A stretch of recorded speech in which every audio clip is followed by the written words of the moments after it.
we on? I think we're live. Yes.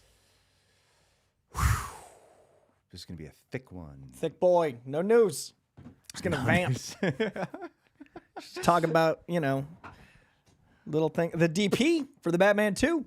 That's a big one. deal. That's what Coy texted That was me. literally the most exciting news of the week for All me. the news. I was like, this is what we're going to talk about. I'm like, there's a couple other stories. That's the headline, Greg. They're a little Very bit excited. bigger right It's now. not Greg Fraser. We got to talk about it. Hey, guys, how are you doing? We are Greg and Coy. Greg Coyery? Gregorius? Like Gregorius? We wanted to once do a podcast show for Coy Meets World. It would have been great. Would have been great, but then it would have sounded like a show About me. Boy Meets World. Yeah. And then they started a very successful podcast about Boy Meets World. Well, we are here today to discuss a few things. I first want to kick this off by saying thank you to everyone who has been hitting us up on social media, being like, you've been in, like, I'm part of your top 1%, 0.1%. I'm one of your top 5 viewers. 600 videos and stuff. I keep seeing these crazy numbers of people watching per year. It's incredible. That's nuts. I didn't even know what we were getting, but they keep trickling in. Yeah. And I forget that sometimes there is a community of people who We don't actually get to see people. We just see cameras. engage and watch regularly. And people message saying, I watched 500 of your videos. Sound is out again. We just got to have those guys sit here every week. We just had somebody say audio is fine. I guess some people can't hear you, some people can. You can hear us? Can you guys hear us? We should stalk so that way, the No. people that can hear us, we can test it. I mean, you can tell by the chat. There's What- two what- people over there to monitor the chat. What's going on in the chat? Okay, wait, it works. Audio is fine. My audio is fine. Let's- Got half the people saying their audio is fine. Some are saying restart it, but let's go with it's fine. My audio is fine. Okay. Everything on this end is looking and sounding fine. All right, they're telling the other people to refresh. Yeah. All right. This morning has sucked for me on a personal life scale, and this is not as bad as a lot of people are probably going to experience with this Netflix merger situation. I was thinking about, there's one thing I constantly forget to think about with mergers is the layoff situation, and I was stressed, and my therapist yesterday was saying, you got to think, can this problem be solved?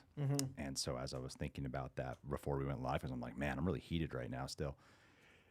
And I was like, well, even if there's problems going live, then I thought about the Netflix merger because it's been on my mind. I'm like, oh yeah, shit. A lot of people might lose their jobs right now. That fucking sucks. So I'm just grateful. Like, I'm thanking this community of people who are here. Yeah, I And was I'm thinking just about that with the posts we were getting, right? Like Yeah. we have built something. You've built something from the beginning, but we've built something independently of You mean studios this? and yeah. Yeah. And I was looking at I had 6 different podcasts that people were tagging as their big ones of the year, and I was so cool. flattered at like the scope of it. And some were at studios, some were independent, some were my own stuff, and it was really cool to know that I do have some control of my fate. You know what I mean? Like, Yeah, and that is such a exactly. rare thing in 2025. Yeah. Yeah, it's just scary. It's kind of just hitting me right now. But we'll make it a fun one today. So thank you to you guys who are here right now with this awkward, weird intro as we are processing our emotions. The overview of what we'll be going over. This Netflix bidding war thing with Warner Brothers. I personally do want to talk about Quentin Tarantino's behavior. And then, of course, the Batman Part 2. Coy really wants to talk about the director of photography. It means a lot to me. And my wish for villain, I feel like, is actually coming to fruition. A movie we watched recently. I know. Oh, wait, is that I who you know. think it is too? Yeah, Okay. yeah. I mean, it just lines up by so many reasons. So I really want to dive into that. And I also want to talk about how last week we were really going in on how celebrities don't really feel like celebrities as much anymore, and we don't really get phased. And then I went to this awesome holiday party And you for got a very phased. specific company. And I was like, holy shit, look at these famous people. Oh my God, I got to meet this guy right now. Wow, the eyes coming out of my head, heartbeat pounding and racing. Like, oh, wow, in a week, it all changed in 1 week. The universe was like, let's test that. Let's see how calm he really Let's is. see how this is. And I could give genuine, real, from the heart compliments. So thank you guys for being here. Coy and I always aim for this to be a 2-hour recording. And somehow it tends to go over. That's because we never end a stream without going through every super chat and Streamlab. We'll go through every one of our main stories, and then we'll open up that Q&A to see what y'all are doing in there. We put out a poll this morning, Coy. Yes, what's it say? The poll was, which story do the people want us to kick off with? And by a large margin, 70% said this Netflix deal. Okay. So I feel like we should go into it. But you know what? There's a lot of people talking about it. You know, a lot of people are going live, doing like these real business analytical breakdowns. I feel like we should make it easy to digest. Okay. In a way that if you don't really quite get it, maybe we can make it in a much simpler way for people to understand. I just thought of this right now. That's how we should do it. So we're going to talk about why it's fucking awesome.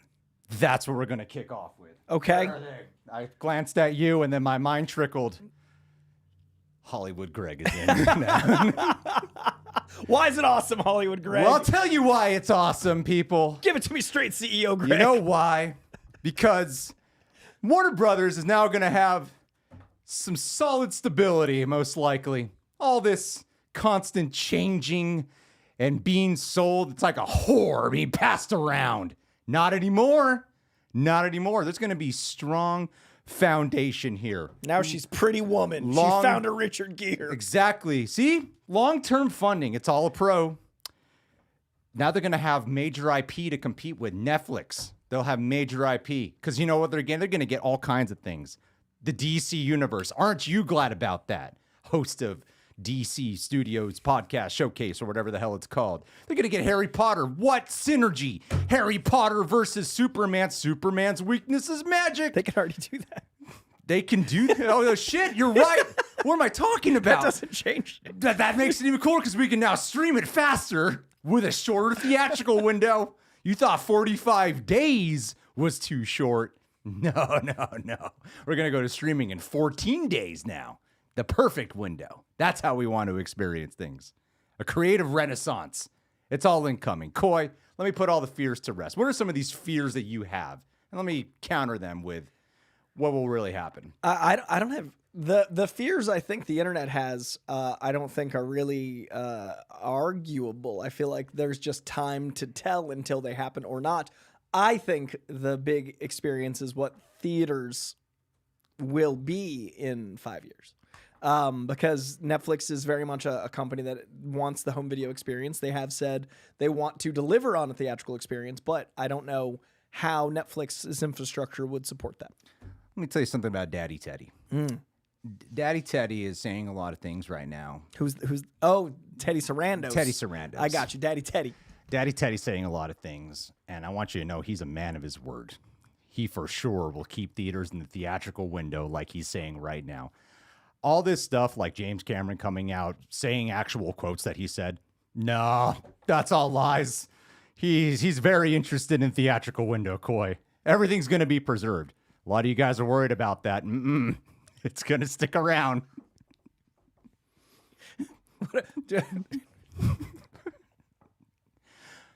I'm not depressed. I'm not worried. I'm processing. I don't even know how to.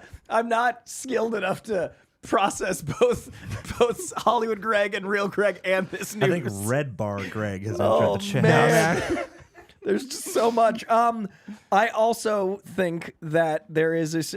I personally, like Coy Jandreau, has no direct relationship with Netflix, so I don't know their business. I You will now. I truly don't. Like so I can't speak to their business. I honestly have only worked with them a couple of times on carpets, and I've had good experiences with them on carpets, but that's very different than everything leading up to that. I am curious what their goal with the IP is going to be, because what I've dealt with Warner Brothers is a company that loves the properties they have, because the fans that grew up watching it are the people that are in control of it. And everyone I can say that completely honestly. I work with Warner Brothers. They don't pay me. I work with them. And I have been so impressed. I don't know Netflix from a perspective of their passion for IP. I hope that they love these actual characters that they're acquiring and how they'll be utilized. Like, that's my big thing, right? Is like, we don't know what theaters are going to be in 5 years. We don't know what the release models are. Did you just say you think they might have a passion for characters? I said I hope. I said, Greg, you said optimism, Greg. I'm over here. I'm optimistic. I see it. I'm not hiding the pain in my eyes. No, right no, I don't have sunglasses, Greg. I'm out here just flailing in You've the dark. literally birthed a character that people want to see do reactions and all sorts of other content. I'll be People love ready. Hollywood Greg. Hollywood now. Greg's in, man. Hollywood Greg is ready for the weekend, says Achuka. You know, a lot of people think that Netflix cancels shows a little too early. You know, sometimes things go in the top, you know, they're like top 1 around the world. Now get ready for more cancellations to happen even faster because it's a tech company now. Tech is owning every major studio. Bro, it's the future. You got to get on board, man. Optimism. Found some optimism. Merger. When Disney bought Fox, we were all like, what's going to happen? Yeah, Alien and Predator, best they've been since their original decade. you're right. That's the same thing. It's the same thing. Maybe this merger will bring only the best out of IP. Here's what I know about Netflix. Whenever I go on Netflix, everything they release every single week is very special, and I remember all of it, and it never gets lost in the pantheon of uploads they have. And now we don't have to worry about that with Warner Brothers properties as well. Everything's special. You know, Warner Brothers was doing this thing where they were having like actual art films and prestige directors. Think Sinners. Think One Battle After Another. Think Greta Gerwig with Barbie. But what happens when a tech company is able to make that more accessible for the mainstream audience? We're going to get even more creative freedom, aren't we? Get ready for everything to feel like content. Everything we've ever loved to feel like content.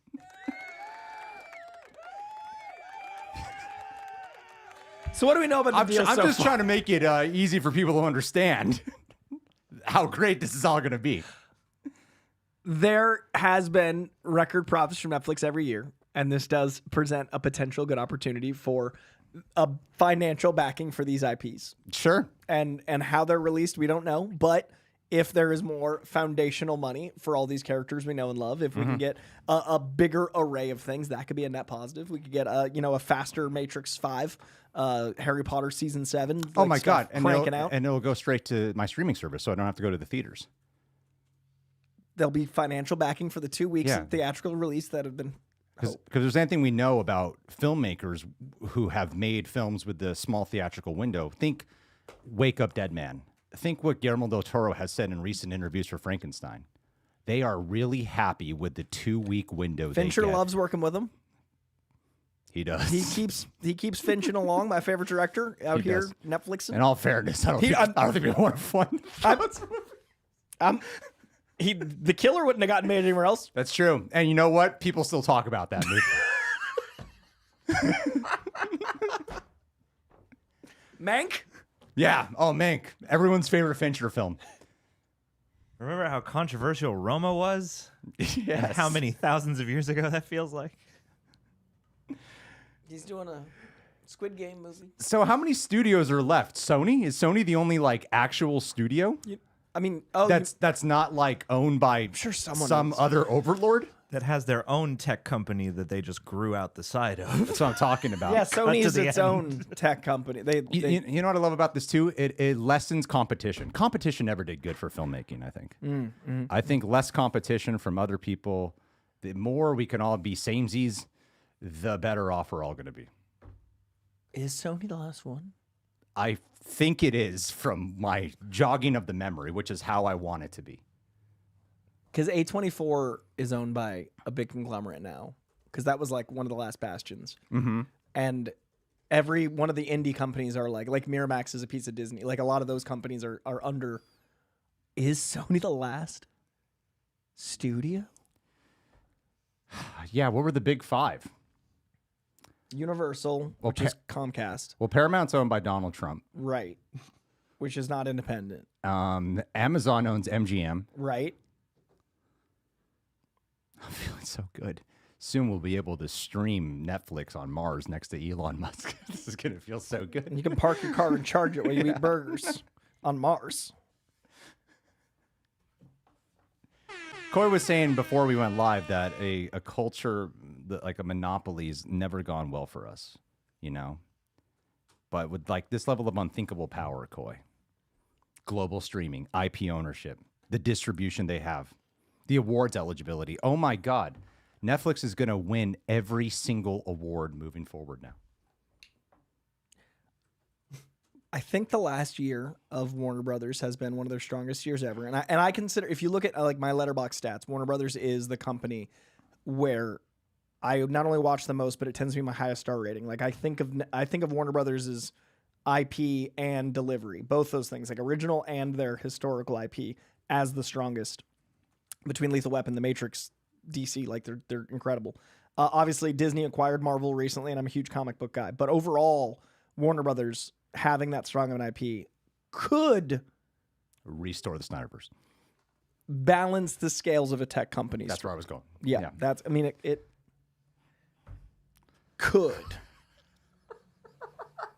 If there's enough artists working All right, let's cut the on things they love. No, Jerry Maguire Greg stays in the picture. People love this. What do we know? No, I guarantee you like 60% of the people are like, he's annoying. I don't even need to see the chat or the playback to know. This is just me coping with the reality of the situation. But yes, at the moment, it seems that you have Disney, you have Universal, who is owned by Comcast. Then you have WB, who is currently WB, Sony, who is Sony, and Paramount Skydance, who is Paramount Skydance. And Warner Brothers was owned by AT&T, and then Warner Brothers Discovery merged out of AT&T. So I think it's independent of AT&T again, right? I think it's a studio to itself. Well, okay. Netflix and Warner Brothers merging. The irony of this is that my favorite streaming services are Netflix and HBO Max. Whenever I tune in, it's like I'll go to Prime Video, but my Prime Video is often linked to some other streaming services. HBO and Apple. HBO and Apple. Okay, yeah. Well, in terms of when I want to scour for movies, that's where I go. And there is a benefit in consolidation, right, for the average consumer, because we're often complaining that there's too many streaming services. And HBO Max is arguably one of the, like, what are the big ones, right? I feel like Netflix, HBO Max is definitely Prime. part of the bigger ones. Yeah. So for them to consolidate both into one, my mind would like to go, hey, is it going to be cheaper? Why would it be? Why? I feel like it would actually be more money, right? So there'll probably even be more ads. There's probably going to be more tiers. I think this will actually make it more challenging for the average consumer.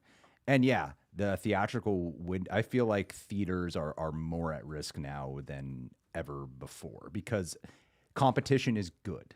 Competition breeds in every innovation. In every industry, competition is a good thing. Even in this artistic side, where some people argue is like, is there real competition when it comes to art? Yeah. Well, it's not. It's beyond the box office too. No, but I'm saying that's how people combat, like, what it's meant to be art and not judge, but like show business requires business. Well, the biggest problem I have with the streaming service is it is just like a YouTube page. Like what we do is content. Yeah. I don't like to watch a film where it's gonna now look like content. And for sure, Coy and I know this firsthand for a reason that I can't explain, but it is not comforting. They are using AI more than ever right now to make decisions on everything. And when you have something on this scale, they talk about scaling the process. More of these decisions now, what will be greenlit, what will be executed, how they will execute it, why to execute it, is going to come down to a lot more algorithm metrics more than it's going to come down to actual filmmaking. I think creativity is at a greater risk. This might sound like dramatic hyperbole. I fear it, though, on a genuine level. The thing that I keep going back to for some comfort is Warner Brothers has been like in upheaval for a while. Like I was just talking about AT&T, I was talking about the Discovery merger. Like in the last 5 years, I feel like it's gone through, DC Comics have gone through more owners than most comic companies. I'm hoping that a financial stability will find some roses that grow out of concrete, right? Yeah. Like the ability to have the funding to not worry. And what Zaslav did in a year to like make it look shiny to sell it was show the power of Sinners, one battle after another. Shares went up. And Netflix wants to be an Oscar contender. They want those shiny things so bad.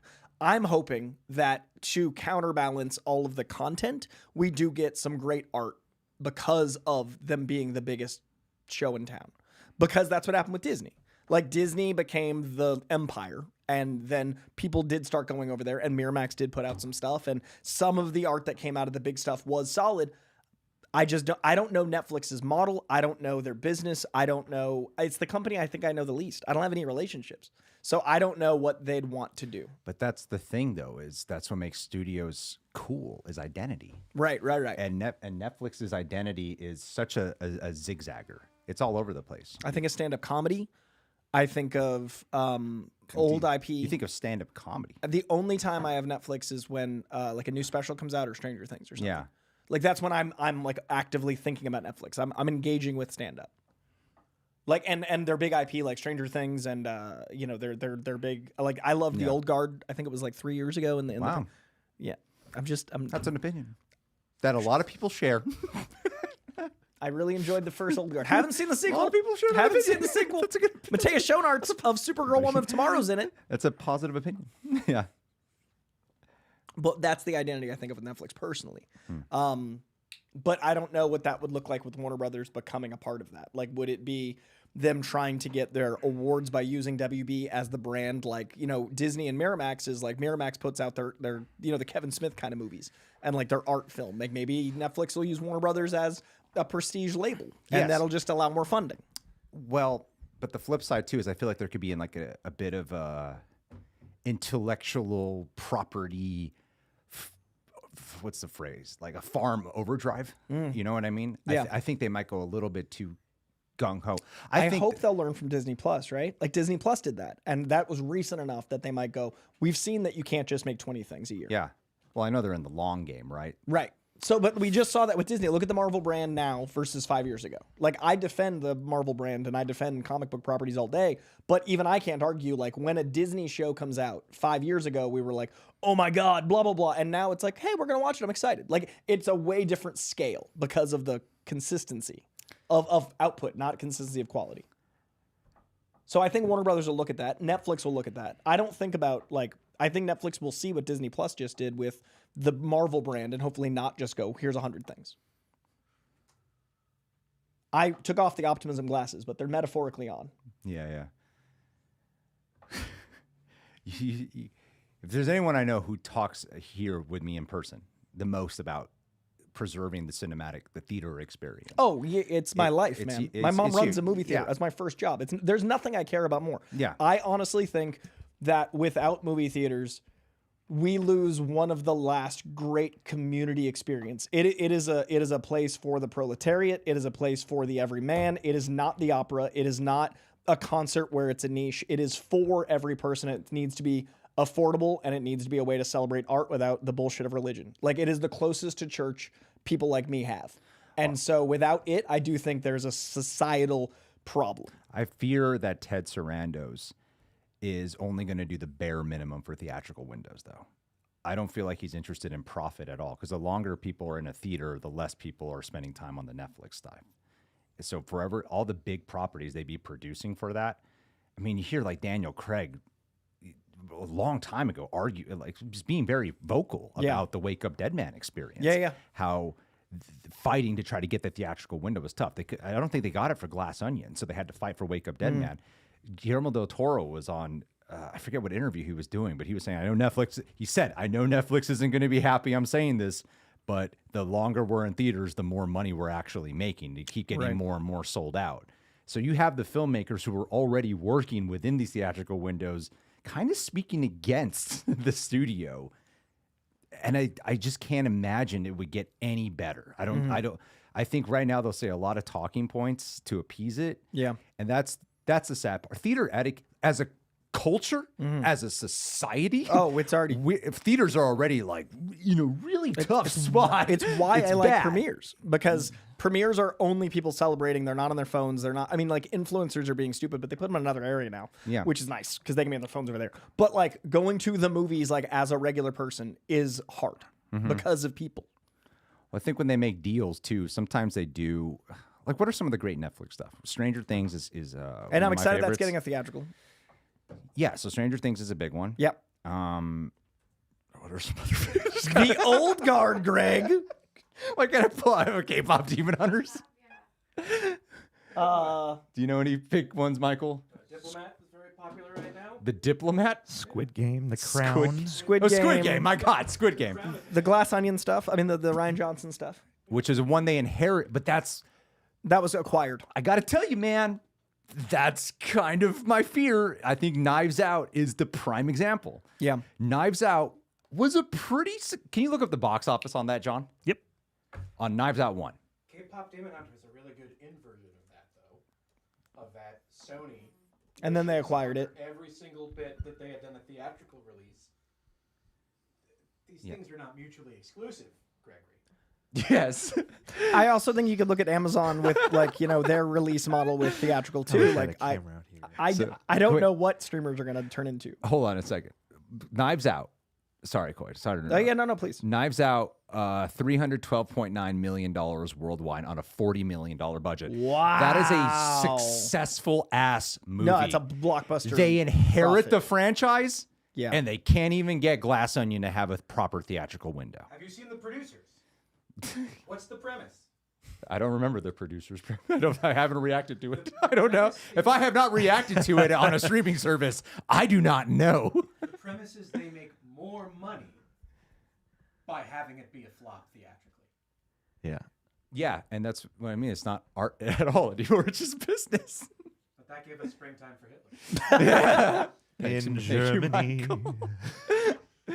David Zaslav. I'm trying to think of more benefits. I am. And I'm trying to think of things that like would elicit art to come out of it. Like I have friends that like right now there's this conversation about how streamers are trying to get people to write dumber so that you can be on your phone while you watch it. That is a very real thing that's happening. I haven't talked to anyone that's writing their own stuff that streamers are acquiring that have that. I've only talked to people that are writing stuff for said streamers. So like people that are writing movies that are then getting acquired by streamers, they're not having to rewrite them dumber.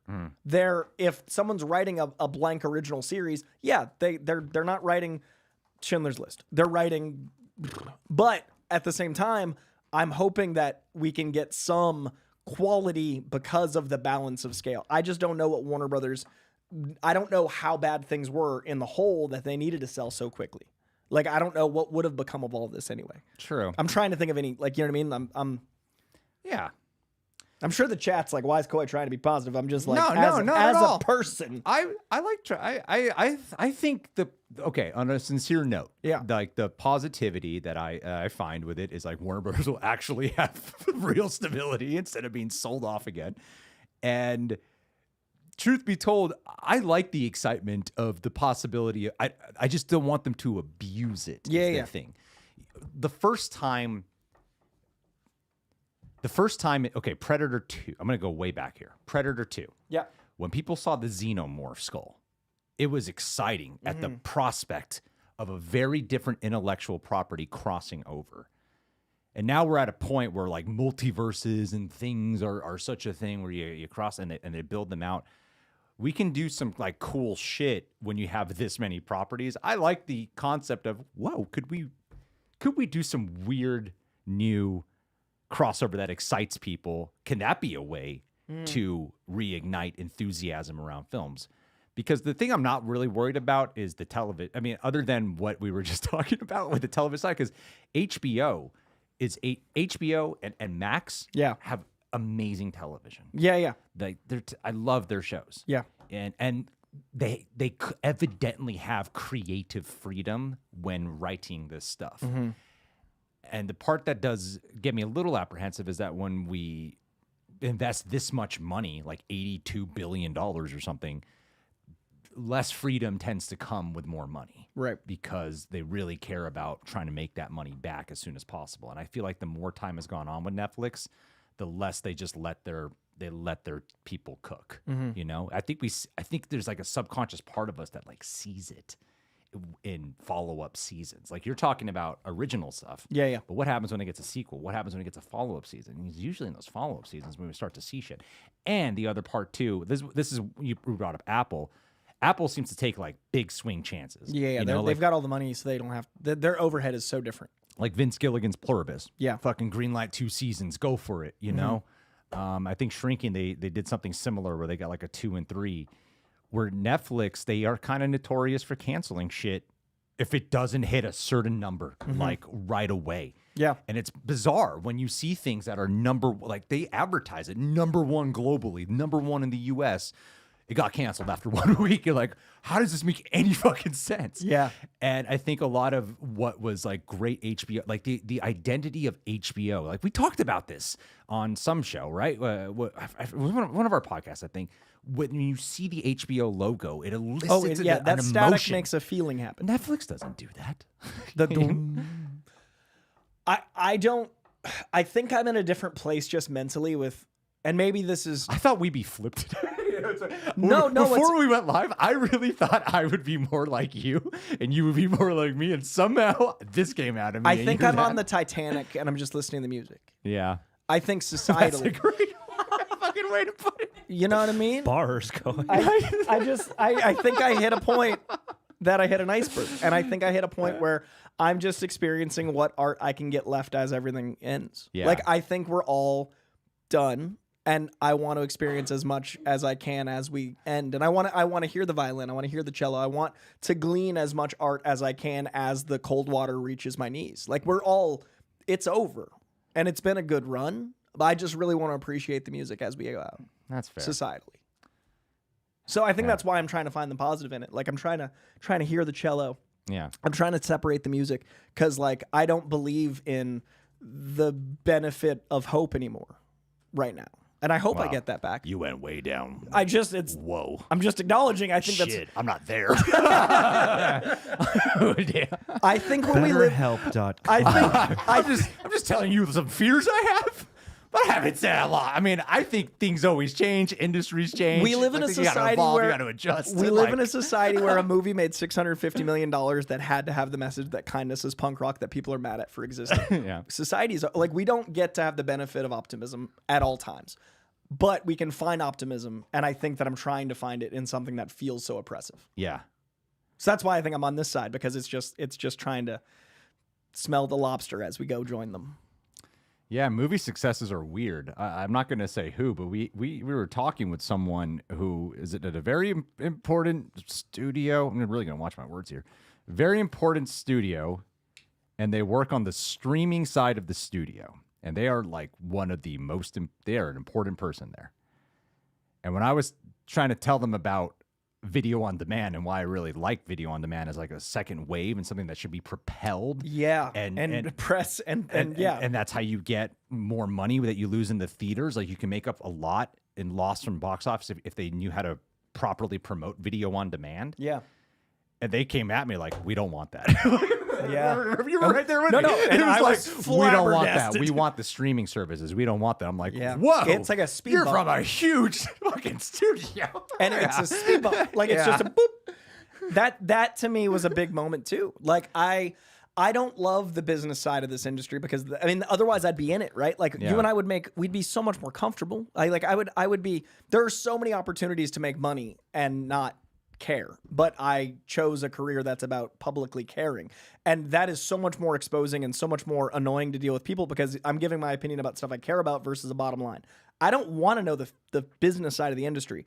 Unfortunately, I feel like that's what's taking over every conversation Because it's the last bastions of it. Because tech billionaires that That's what run I mean. this shit and But now they're owning it. But Yeah. we're at that last grasp. We're wringing out the cloth, right? Yeah. Like this, because everything's been consumed enough that there's only like the drips left of the art. And I just feel like we have to talk about it because it is just 10 companies. Yeah. So I don't know what the solution is because the numbers don't make sense to me because of something like you just said.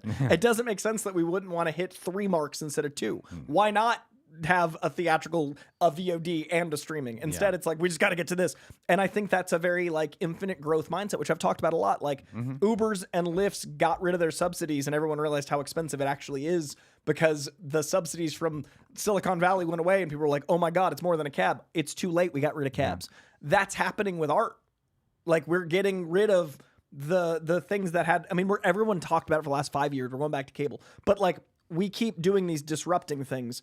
It's not. It's just breaking. Yeah. So I want, for whatever time we have left, to hopefully get the best art out of these opportunities that we can.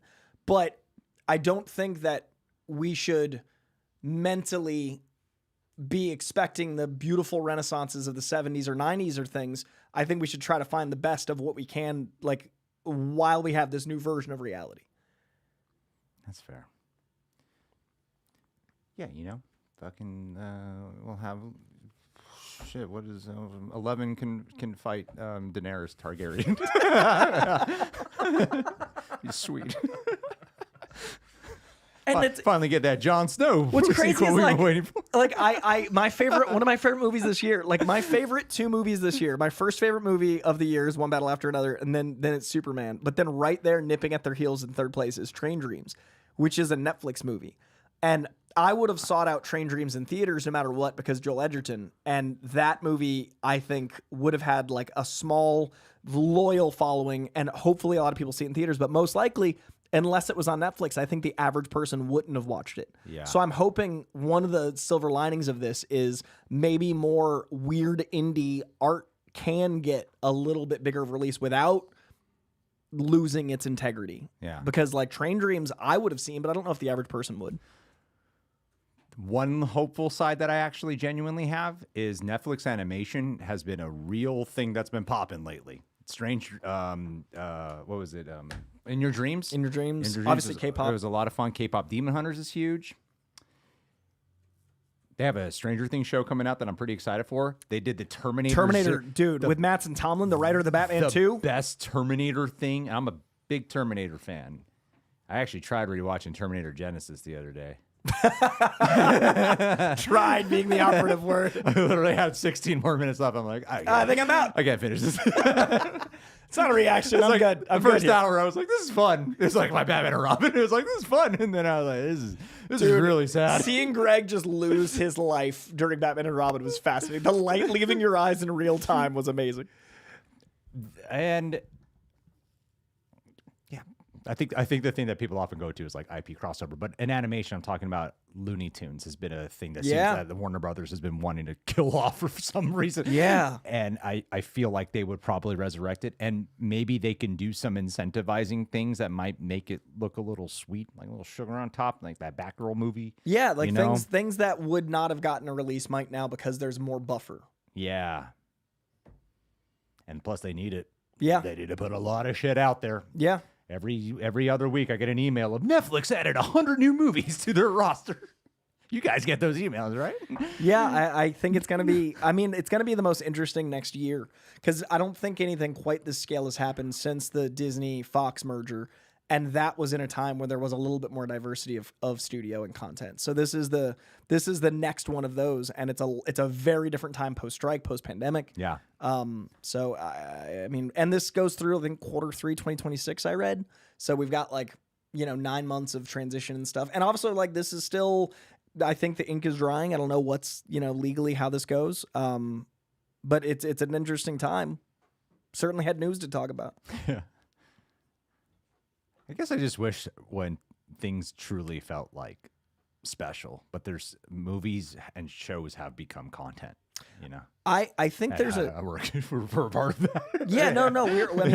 If you watch a movie the first time with us, I don't know how I feel about that because that is content. Like we are making commentary on a thing. And I love that that's community, and I love that that's connecting. But it's always so interesting to me when people are like seeing it as the watch. I usually expect people, on a really sincere note, I usually expect people to have already seen it when they're I watching. hope so. And, like, it's edited down and shit. Yeah, You and it's know? like Yeah. it's intentionally not like, the viewing. I don't prefer your first, Please don't. unless you are doing an actual like sync up. You know, Oh, like, yeah, like, yeah, like we yeah. do at Like our the Patreon, patrons. like Yeah, the yeah. Patreon. It's not meant to be a Patreon plug, but it totally is. But you can check Become out a full-length royal watch reject. alongs like you're watching Yeah. next to the couch. But I think that is the difference, and I think that there are still movies that feel like they used to. I just think that the human brain does so many interesting things with patterns where like we have nostalgia for times that weren't that good, but you can't remember all the bad times or you'd kill yourself. So like you have to remember the best of it. And I think that there were movies that weren't great. And like my highest rated on Letterboxd is the 80s because I don't watch all the little tiny things that didn't make the cut of pop culture. So I do think there's an inherent nostalgia, but I also think there is the reality of things becoming content and not art that makes the ones that are art still so special. I think the feeling of something like One Battle or in my experience, Train Dreams, like it feels revelatory. And I just hope we can get as much of that left as we can. Yeah, I guess my last point to it is like I think outliers are few and far between when it comes to businesses. You know, like when you look at streaming services, everyone's like, we need a streaming service. We need to catch up to Netflix right now. When Marvel became cinematic universe, everyone's like, we need a cinematic universe. We need to catch up to it right now. Yeah. And I guess to sum up my biggest worry is that whatever Netflix does moving forward, I mean, there's also a chance that it doesn't pan out. The deal doesn't pan out. That's the ironic part. There's a chance that it might not pan out. But if it does, which really feels like it will, is whatever standard they set. Let's say they do start really making it average to shorten down that theatrical window, and it goes to streaming, not even video on demand, just goes to your streaming service right away. I think other studios will then feel pressured to like do the same thing and shorten their windows. Like Disney is usually the long, except for holidays, they tend to shorten that window to VOD, but Disney's usually about 60 days, especially if their movie's done well. They wait generally 60 days. Sony's a good little bit too because there's no streamer it just jumps to. Sony's usually 45, not streamer, but video on demand. I'm Yeah, saying, yeah. like Oh, okay, available to watch PVOD. And I think that that's the thing is like Netflix is not going to have video on demand. Right. They're just going to have straight to streaming. Yeah. And It's going to change the entire VOD side of everything. which I think makes the movie feel less bad. I actually feel like I'm contributing to the movie industry when I buy a VOD. Yeah, because you're at least putting Yeah. money towards directly that movie. yeah. Because like at the end of the day, if a streamer is $16 and you watch a movie on it, they get fractions of I don't pennies. understand how it like works. Spotify. Yeah. That's what I mean. Like Yeah. I don't get the business of anything. Yeah. If a family of 5 watches a movie, and that's the benefit for a family on a $16 streaming service, and they watch 30 movies a month because they have kids, that's pennies. Yeah. And that doesn't possibly fund a movie. Well, that's why art singers, if we're doing the comparison of musicians have to go to Tour and the tour. concert. Like that's their theater. That's their theatrical, yeah. Yeah. That's why I go to as many concerts as I can. And that's why I go to as many movie theaters as I can. Like I'll even go to iPick and watch a Netflix movie because I'm trying to support the actual movie. Yeah. But like that's not average. Most people never. Are people positive about it, John? About the merger itself? Yeah. There's a fair amount of debate over this. I would say it's a solid debate that maybe skews toward the wary. Good. That's where I'm at. Yeah, people don't love David Zaslav. I'll tell you that, though. There's just very few positives I can say that I only have a few sentences on, you know? Like, oh, it's all consolidated in one place. Possible intellectual property crossover. Cool.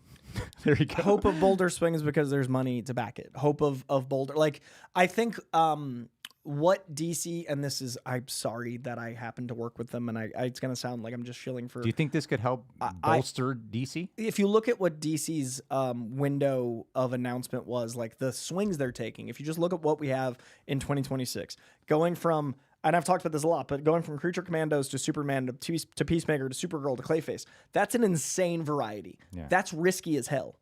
With the backing of something that allows those risks to happen as long as there's freedom in it. I know for like the DC Studios umbrella being a separate conversation of Warner Brothers, that allows more freedom. So if Netflix, because there's more of a foundation, can go, okay, keep your freedom, make your stuff, as long as the product turns out great and we make our money, hey, we'll be hands off. If because it's so big that happens more, that's a benefit. But I don't know what Netflix wants. I don't know how they'll do it. But that's my hope, is like, because it's like so many doors in the office, they let more people work in their doors. But I don't know.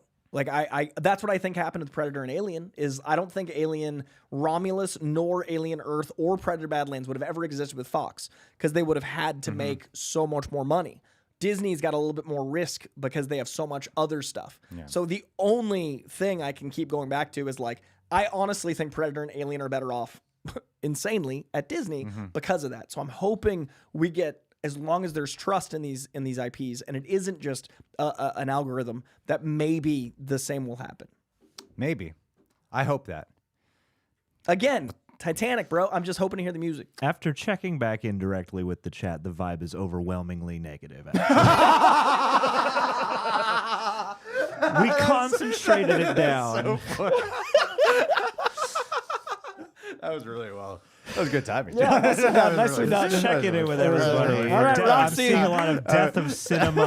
that was really There's funny. your TikTok, John, Roxy. we There it hate is. it. Like, let's clarify this to John. 0 positives. We are doomed. But people do like the Korean dramas, so that's good. Hey. All right, guys. Well, we'll finish by 2 p.m. Yeah, we It's only only did- 12:55 p.m. and we only did like 45 minutes on that. just one story. We're totally on the schedule. Let's do it. I don't know. I'm glad we had that conversation. I listened to a few videos on it. From your wife. Huh? You got a super chat from your wife. Is she trying to get a hold of me? Does she like Hollywood, Greg? She's trying to get a So hold of me. bring Hollywood Greg home. Why? Dad, look at your phone. Oh. Bum husband. You gotta get. She's just like, I don't care that you're live, recording and a I can clearly podcast tell live. you're live right now. She went on the live stream. To tell him to check his phone. To tell you to look That- at your phone. All right, cut She everybody wants to get back Greg's to attention. 1. I said I was leaving. You were knocked. You were kind of knocked out. Or no, I shouted it to Janet, and Janet was by there. Where are you? I'm talking to her here, and I'm texting you at the same time. Isn't Greg narrating his text to his wife at home? Someone called you Stevie Wonder. Oh yeah.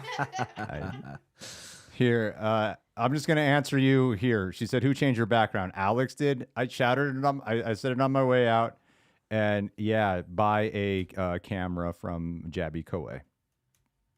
Do it. Nice. Wait, are you recommending that Olivia buys a camera from Jabby, or is she telling you to buy a camera? No, she buys a camera from Jabby. Oh, okay. Alex text her and stream. Shouts out to the Let Tired Olivia Witches. know. And check out her Tired Witches podcast, which a podcast that I notoriously have not helped my wife out with. But her podcast, funny enough, it's an inside joke between her and I, is that I haven't. It's not really a joke. Her podcast at one point was in the top 5 of Spotify. No shit. Yeah, top 5 video. Yeah, I was Congratulations. like, holy shit, man, you really pulled something That's off here. incredible. And I've been reading the book that she's been covering, and it's been keeping me. That's why I couldn't sleep. I think I read. It's a book called Binding 13. It is a uplifting book, I'll tell you. Actually, it takes place. It's written by an Irish author, and the whole thing's it's all in Ireland. It's very, very Irish. Getting a heavy. taste of my Yeah. culture. Yeah, you yeah. abusive drunks. You know, we live You boldly. Catholic guilt. We're storytellers. Poor Stoics. rugby. Anyway, Rugby. let's talk about. Well, when I think Ireland, I think rugby. They have a character who's a player in rugby. Anyway, so let's move on to the next one here. What else? Batman 2. Speaking of Warner Brothers, Yeah. Batman Part 2. Coy, just say it. Who do you think Scarlett Johansson's playing? I don't know, but my first immediate thought was Andrea Beaumont, the Phantasm. I think visually I see it. I think it's a character from Bruce's past, which Matt Reeves has alluded to, and it's a character we have never before seen in live action. All of the clues are there. I think it's fantastic. I think it'd be really cool. I think everyone and their mother, if they read comics, thought it was either going to be The Court of Owls or Hush. This would be a crazy curveball, but it's also a character that could tie into either The Court of Owls or Hush because of the history. So, I mean, Greg and I just watched Mask of the Phantasm. It holds up so well. This would be I never thought this until the announcement. I was like, wait, could they? But that'd be dope. I think it ties in perfectly. we talked about it briefly. I just didn't think I didn't think they would do it. Yeah, though it's so insane. Yeah. It's such a swing. You know, because Matt Reeves did say that it's a villain that hasn't been done before. Yeah. So I was like, okay, who might that be? Yeah. No one was really going to Phantasm, but when the Deadline article or Nexus Point News broke it, then Deadline confirmed it. Is that this is supposed to be someone who's a possible like love interest for Batman? I was like, oh, it's got to be Andrea That's the one of Beaumont, one then. Yeah, because Catwoman's not. And with Phantasm, one of the things that we loved in that movie is how it's going to the early roots of Batman, and it is really tied into the mob side.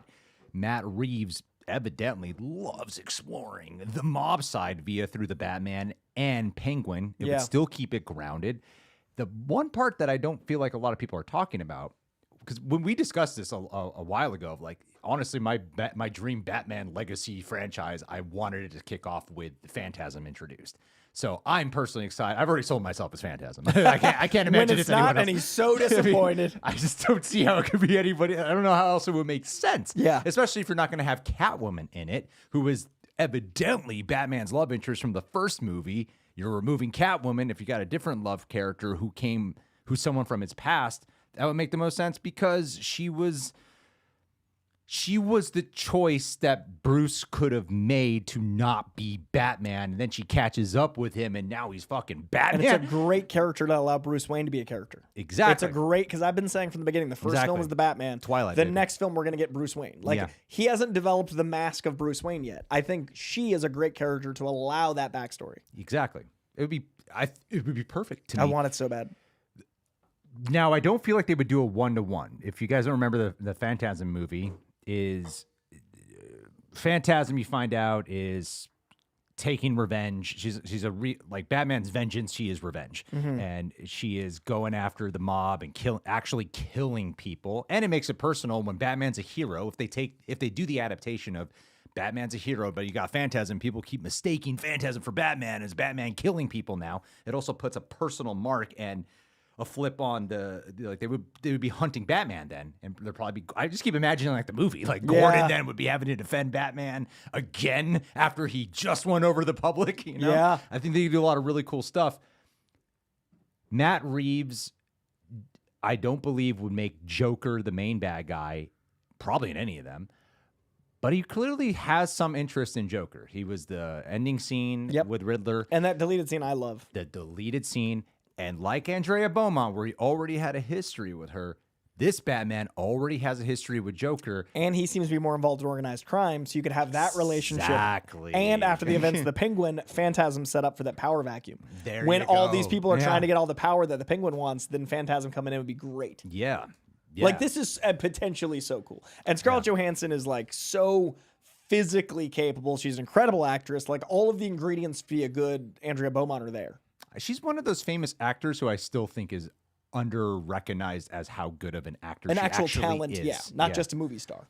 Even in Jurassic World Rebirth, I was like, she's a lot better than I thought she did with the trailers picture. And her comedic timing is so good. And I'm not saying it's a comedic role, but I feel like that's really hard to do and be a dramatic actor and be beautiful. Like, she's always good on things like SNL or a Coen Brothers movie, but then she like shows up in Wes Anderson and owns it in a different way. She's versatility. That's the word I'm looking for. She's so versatile, and I can't wait to see what she brings to this role, if it's this role. Great in Marriage Story. She came onto the scene in popularity with Lost in Translation. Yeah, she's a talent. She's a very, very talented actor, and she sells action roles. Yes, she doesn't.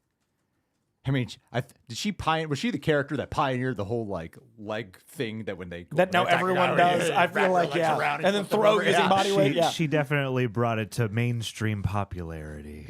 But I feel like sorry, John, you want to elaborate a little more? No, I'm just it's a spy move that I'm sure a lot of especially like Skinamax lady espionage movies have used in the past. But yeah, it's certainly known as the Black Widow move because of her now.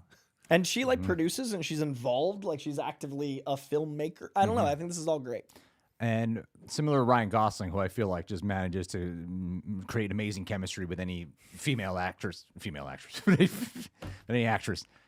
I think Robert Pattinson can pull that off too with like pretty much any actress. I think this Twilight. Also, the ultimate test of chemistry. And the immaculate, the immaculate chemistry. I totally believe it. And they were together for a while. What's I gonna say? I got distracted by Twilight. Scarlett Say it Johansson. out loud. She also is a movie star, like an above the line movie star for like people want to see what Scarlett Johansson's doing. Like I also think it's a good thing for the movie. Yeah. Like I can't believe how well Jurassic World did. Yeah. Didn't make $1 billion, but like it made the closest. So I feel like she's still also an above the line talent, and there's less and less of those. Yeah, she would kill in both parts of Phantasm and Andrea Beaumont. Yeah. I feel.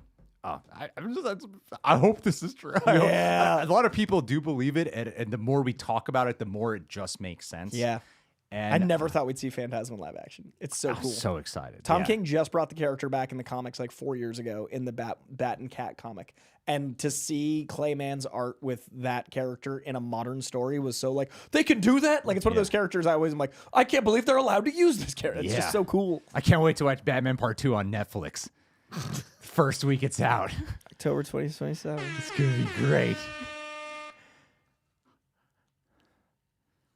Anyway, guys, are you excited for I'm excited for the DP and the Batman 2. Oh, the DP. DP, Batman 2. Oh, the double pen. Yeah. Yeah, well, it's a What are you different talking Batman about? movie. I'm talking about the DP they hired is Oscar winner and David Fincher DP extraordinaire. I always talk about how Matt Reeves is clearly a fan of David Fincher. I think The Batman is the closest we'll ever get to a David Fincher superhero movie. It's a very much a love letter to Seven and Zodiac and all those things. And now he's just straight up taken the DP of David Fincher, the guy that did The Killer, beloved film on Netflix. Mank, beloved film on Netflix. That Oscar-winning DP is shooting the Batman 2 because Greg Fraser is shooting 4 Beatles movies and Dune 3, I hope. But yeah, Greg Fraser is one of my favorite DPs, so I was really worried who would take over. It's this guy, Eric something. I love that choice. You know, instead of hiring Eric something, Messer. aren't you guys excited for Eric something? You just talked I this know guy his up. work. I know was his work, waiting not for his the name. name drop. I don't know this man. Eric something. I don't know Eric- him. I know Eric- his work. Messerschmitt. Eric Messerschmitt. Everyone knows Eric Messerschmitt. He doesn't need a name. His work speaks for itself. My big news story of the week: Eric Untitled is the DP. I love Matt Reeves' reasoning of, you know, he goes to Greg Fraser. Greg, let's make a movie that looks like a Fincher movie. Oh, you can't come back? Who's the guy that made Let's the Fincher get movies? Fincher. Yeah, like it literally. I love that when they said out, so I was like, so we just went full Fincher. Yeah. Just grab the guy himself. I got it. Let's let David Fincher direct Part 3. It's just Matt sitting in a chair behind David Fincher, like, wow, this is cool. you know how that could happen? The Netflix. The merger. Netflix merger, baby. We'll play loose with the rules here. Anyway, you guys. We're getting a fucking sequel to Tarantino movie directed by, and that is our tangent for our next news Oh story. yeah. You're welcome. Quentin Tarantino, also Netflixy, kind of. Oh my God, you're right. David Fincher. Is that a Netflix movie? Yep. The Once Upon a Time in Hollywood sequel's a Netflix movie, Greg, we're on the Titanic. and Or it's not like gonna. a series. It's not gonna get a theatrical window. Is getting a little one. Ah, jeez. All right. Cliff Booth, man, that's a cool movie. It's a real cool movie. Making a sequel. David Fincher. Okay, let's talk about Quentin Tarantino. There it is. John, in your best Uh-oh. Quentin Tarantino impression. Oh no. There's Eric somebody. Can you tell me what he said while I reply to my wife's? Oh no. Believe me, I've heard it many times. Yeah, let me pull that quote up. Let me pull up that Tarantino quote. All right, talking about. There we go. There's Tarantino. Quote 1. Paul Dano as the giant flaw in There Will Be Blood. Tarantino had this to say: "There will be blood. There will be blood. Okay, would stand a good chance of being number 1 or 2 if it didn't. All right, have a big giant flaw in it. Okay, and the flaw is Paul Dano, obviously. Okay, it's supposed to be a two-hander, and it's also so dramatically obvious. Okay, that it's not like a two-hander. All right, he is weak sauce, man. He is a weak sister." Sorry. He's a weak sister. Because, Tarantino loves to do that. He goes on to say, Dano is weak sauce, man. He's a weak sister. Daniel Day-Lewis is eating him alive. Austin Butler would have been wonderful in that role. He's such a weak, uninteresting guy. Daniel Day-Lewis shows that he doesn't need a strong foil. I'm not saying he's giving a terrible performance, okay? I'm saying he's giving a non-entity performance. So you put him with the weakest actor in SAG, the limpest dick in the world? This just gets worse and worse. Weakest actor in SAG, limpest dick in the world. Like, what did Dano? Did he sleep with his wife? And then he goes after Owen Wilson. Oh yeah, Owen Wilson next. Oh, here we go. All right. Unsolicited. Tarantino also admits he cannot stand Owen Wilson, saying, I really can't stand Owen Wilson. Okay, I mean, I can't stand him. I spent the first time watching the movie loving it and hating him. I think he's talking about Midnight in Paris. Yes, talking about Midnight in Paris. The second time I watched it, I was like, oh, okay, don't be such a prick. He's not so bad. He's not so bad. Then the third time I watched it, I found myself only watching him. So that was a bit of a character arc, you know. We eventually got to a level of admiration. We got to an oh wow moment. Yeah. Didn't get there with Dano. He also, Matthew Lillard, he also just randomly threw out there. Oh, Came out Lillard? Yeah, he also said Matthew Lillard he doesn't like or doesn't find interesting or something like that. He's incredible. Okay, what did he say about Matt? Okay, here. Coy can handle the Dano. Coy Hang can on. handle the whole way. Should you go after Matt Lillard? Not in my house. Yeah. Not in my house. All right, let me pull that up really quick. He said he doesn't care for Matt Yeah, Lillard. he didn't go on a tangent, but he just threw it out there. Yeah. Oh, he just said, I don't loved care for him. Tin I don't Man. care for Owen Wilson. I don't care for Matt Lillard. Yeah. He's just listing his little. All right. I'm gonna let you start. You're a Tarantino guy. I'm a massive Tarantino guy.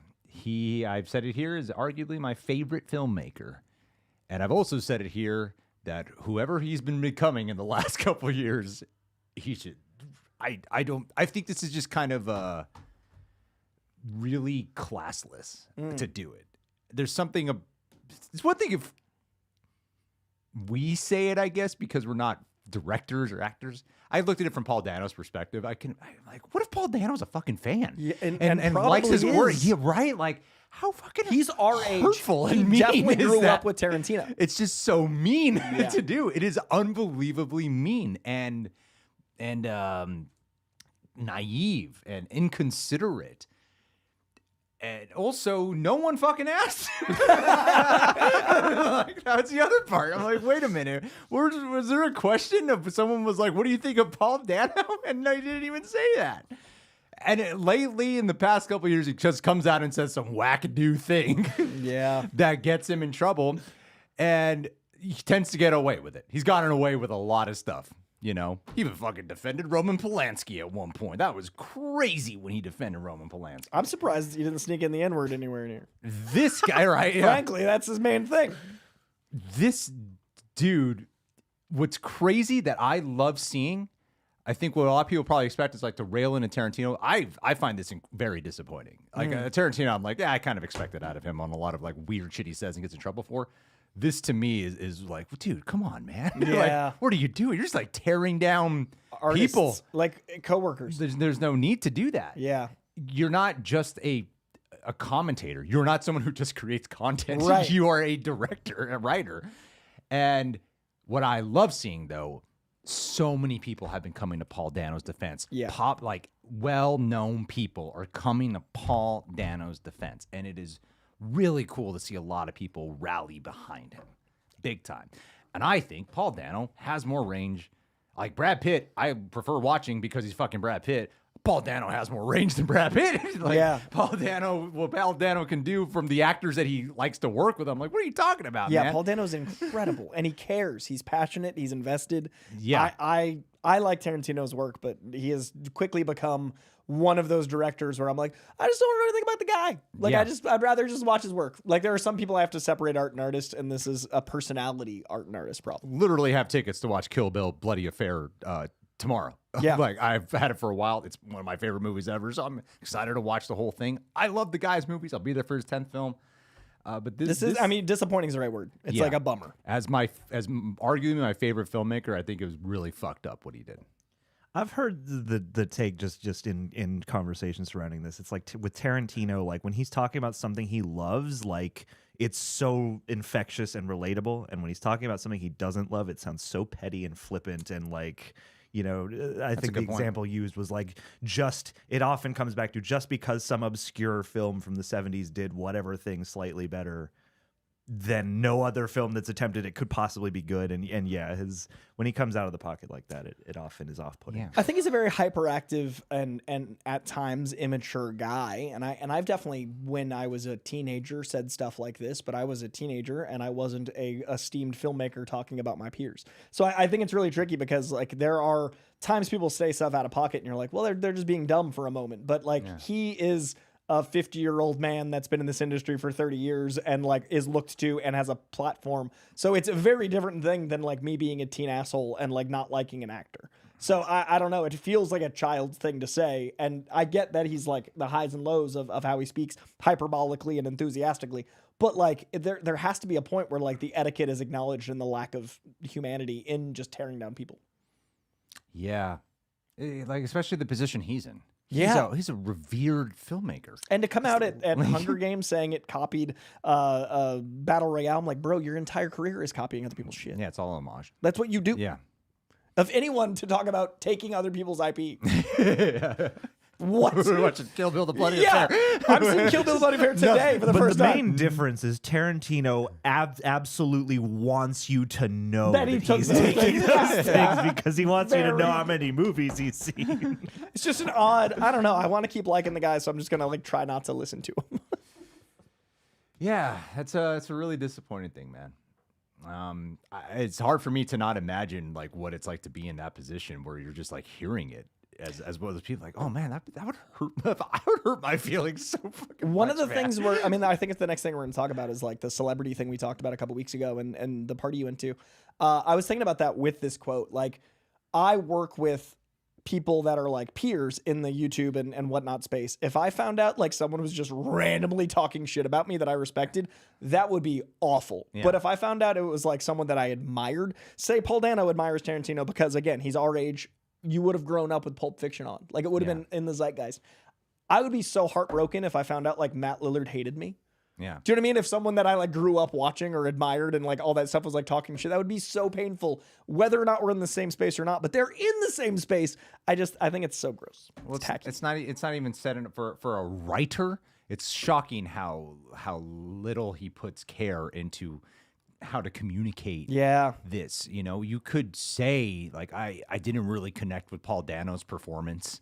And keep it as Weakest that. actor in SAG. But then to like rail into the guy, like, what is wrong with you, man? To go full like, stop, he's already dead. Because it's like we love part of Tarantino's charm is how much of a movie buff and how passionate his takes are. But I think there's a decorum you could express that doesn't include, completely disrespecting somebody whilst also acknowledging you don't love their work. It's like he's on a podcast, so I get he's probably in a more private environment. Right. So he probably loses sight that And he that rambles. whatever he says is going to go out to everybody. But yeah, there's no defending this. And I'm really happy people are defending Yeah, Paul I think Dano. that's beautiful. He deserves it.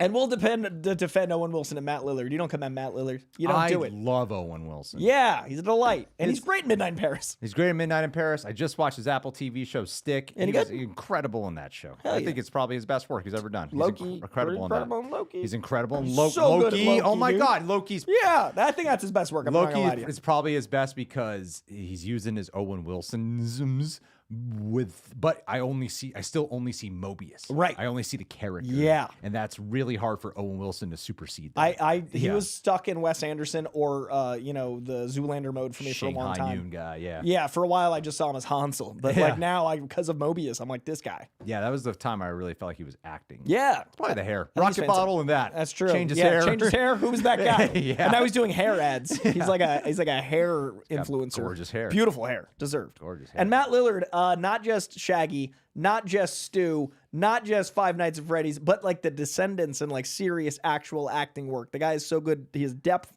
He's an incredibly passionate actor, and he can be hilarious and be. Matt Lillard's great. Yeah, but he was not in Scream, as Coy says. Was not. No. You didn't say Scream. I did. I said Stu. I Ah, said shit. Shaggy, then Stu. As a second credit. I thought Stu was I heard it wrong. I thought you were saying Stu in Scooby Doo, and I was I heard it as I didn't even hear Shaggy. He's Totally Scooby Stew, right? Yeah. Everyone's favorite character, Scooby Stu. misheard. Yeah, he's great. I love Matt. So Matt Lillard, a Titan, Owen Wilson, Delight, Paul Dano. Also, just shameless plug, the Batman comic book that precedes the Riddler character is, I think, one of the best actor-written comics ever. And it's the Bible, basically, he wrote to develop the character, and they turned it into a comic. That's cool as hell. So I like the dude for that. For sure. For sure. Well, guys, do you hate Paul Dano? Leave your thoughts down below. Do a little rant. Have fun. Do a podcast. Next Who's on the worst actor in SAG? Who's the limpest dicked actor in SAG? Next on the agenda, I want to talk about some famous people we met. Hey. It was cool. So we got invited to a Netflix holiday party. I did not know what that meant. By we, he means he. I was not there. Greg and John were there. John and Greg got invited. It's one of the royal we. And I brought my wife. And it's funny how that has still a thing. For when I say that, in my head, it's a thing. And John brought Roxy. and okay. So when I first showed up, I did see Joel Edgerton from afar. Now, I don't know too much of Joel Edgerton's work. So I didn't really approach him at first. And I was like, you know what? I'm not going to approach him. Then the rest of the party, I start seeing some people show up. Adam Sandler shows up. That morning, when I was eating lunch, I listened to the entire Timothée Chalamet Adam Sandler discussion. I'm a big Adam Sandler fan. I love his dramatic work. Funny People, to me, is one of his most overlooked performances and is a strange comfort movie for me, and easily his role that as time goes on, I already identified it when I was young, and the more older I get, the more I identify with that role. My favorite of his. He showed up. I was like, oh, I got to say something to Adam Sandler. Okay, maybe I will. And Olivia and I are in love with that Frankenstein movie. I become obsessed with Jacob Elordi. This was not expecting. Fucking Jacob Elordi enters the room all of a sudden. I was like, oh my God. How often am I going to see Jacob Elordi? And Olivia does not give a shit about famous people. And I asked her, like, do you want to say hi? And she actually kind of squealed. I was like, oh, shit. Now that she wants to say hi, I definitely have to say hi. So, John, do you have photos? Oh, I've been showing them. All right, photos. let's go story by story. All right. I went up to Adam Sandler.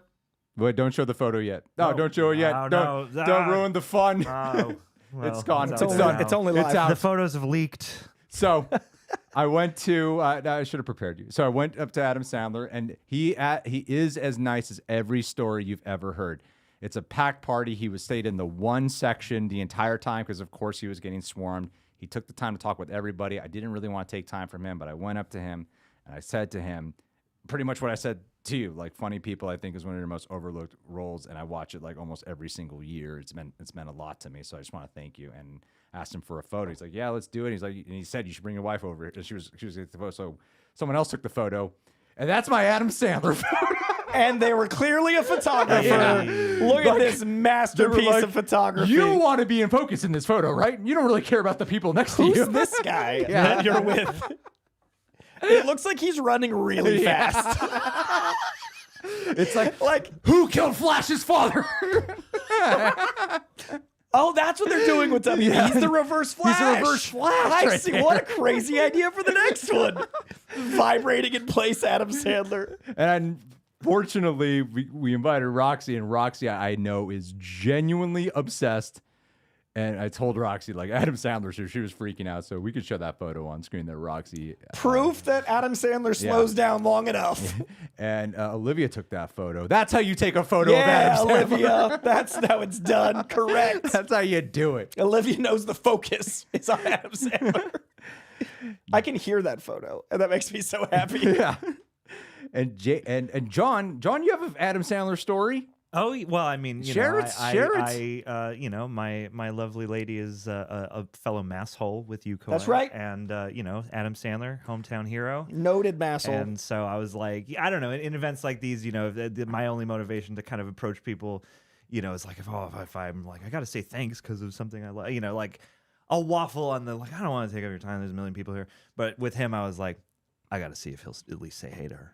Yeah. So yeah, I got a little video clip of just him saying, hey, Mallory, say what's up to New England. It was good. I love that. That makes me so happy. Yeah, it's beautiful. He is as nice as every story you've ever heard. And like, it was weird to feel like comfortable asking someone on his caliber for a photo. Yeah. And feeling like he would be receptive to it. So Jacob Elordi's on the other side of the room. Immediately, just so many women clamoring for this guy. That line starts at a party. It's awkward. So that's why I was like, I don't want to like be that guy who waits to talk. But what I noticed while waiting to talk with him, while you're trying to find your way to squeeze in, if you've ever been in one of these events, it's always fucking awkward. I feel like you're pretty good at like knowing how to get your. That's always awkward though, and even if it looks like you're coming, you're like, I hate that this is the moment before the moment I'm excited about. I hate being the guy standing over here. They're aware I'm standing here waiting to talk to them. I had that at the same exact night of yours, and I'll tell it after. But I had that for like 5 full minutes, and I was like, this is the worst 300 seconds of my life. I hate that I'm in your peripheral lurking. Awful feeling, and there was some person who was trying to get in front. I'm like, no, I've been here for a long time. So I'm like, my wife is right here, and she'll fucking gut you if you like try to cut me. So, but what I noticed while waiting in line, this dude is not who I actually thought he would be in person. I had become a little bit obsessed with this guy in the past. It was just weird to have like 2 things happen the day of Adam Sandler, who I was just listening to an hour interview of that morning, and Jacob Elordi after Frankenstein, because he is my favorite Frankenstein portrayal. And, I've seen him in Priscilla. I've seen all Euphoria. And I've seen like the Hot Ones interview. I had just listened to the Josh Horowitz interview with him. I think he's an amazing talent. But I never struck me as the kind of guy who would want to talk to people in person. Every single person who came up to him, he was kind of like Adam Sandler. He engaged fully and had conversations, asked them questions. Aww. And it was kind of refreshing to see. That's great. So it became our turn to talk. Olivia was paying him a compliment. I've never really seen her like get all like geeky about I love something. that, man. Yeah. And then at one point I forget exactly what she said.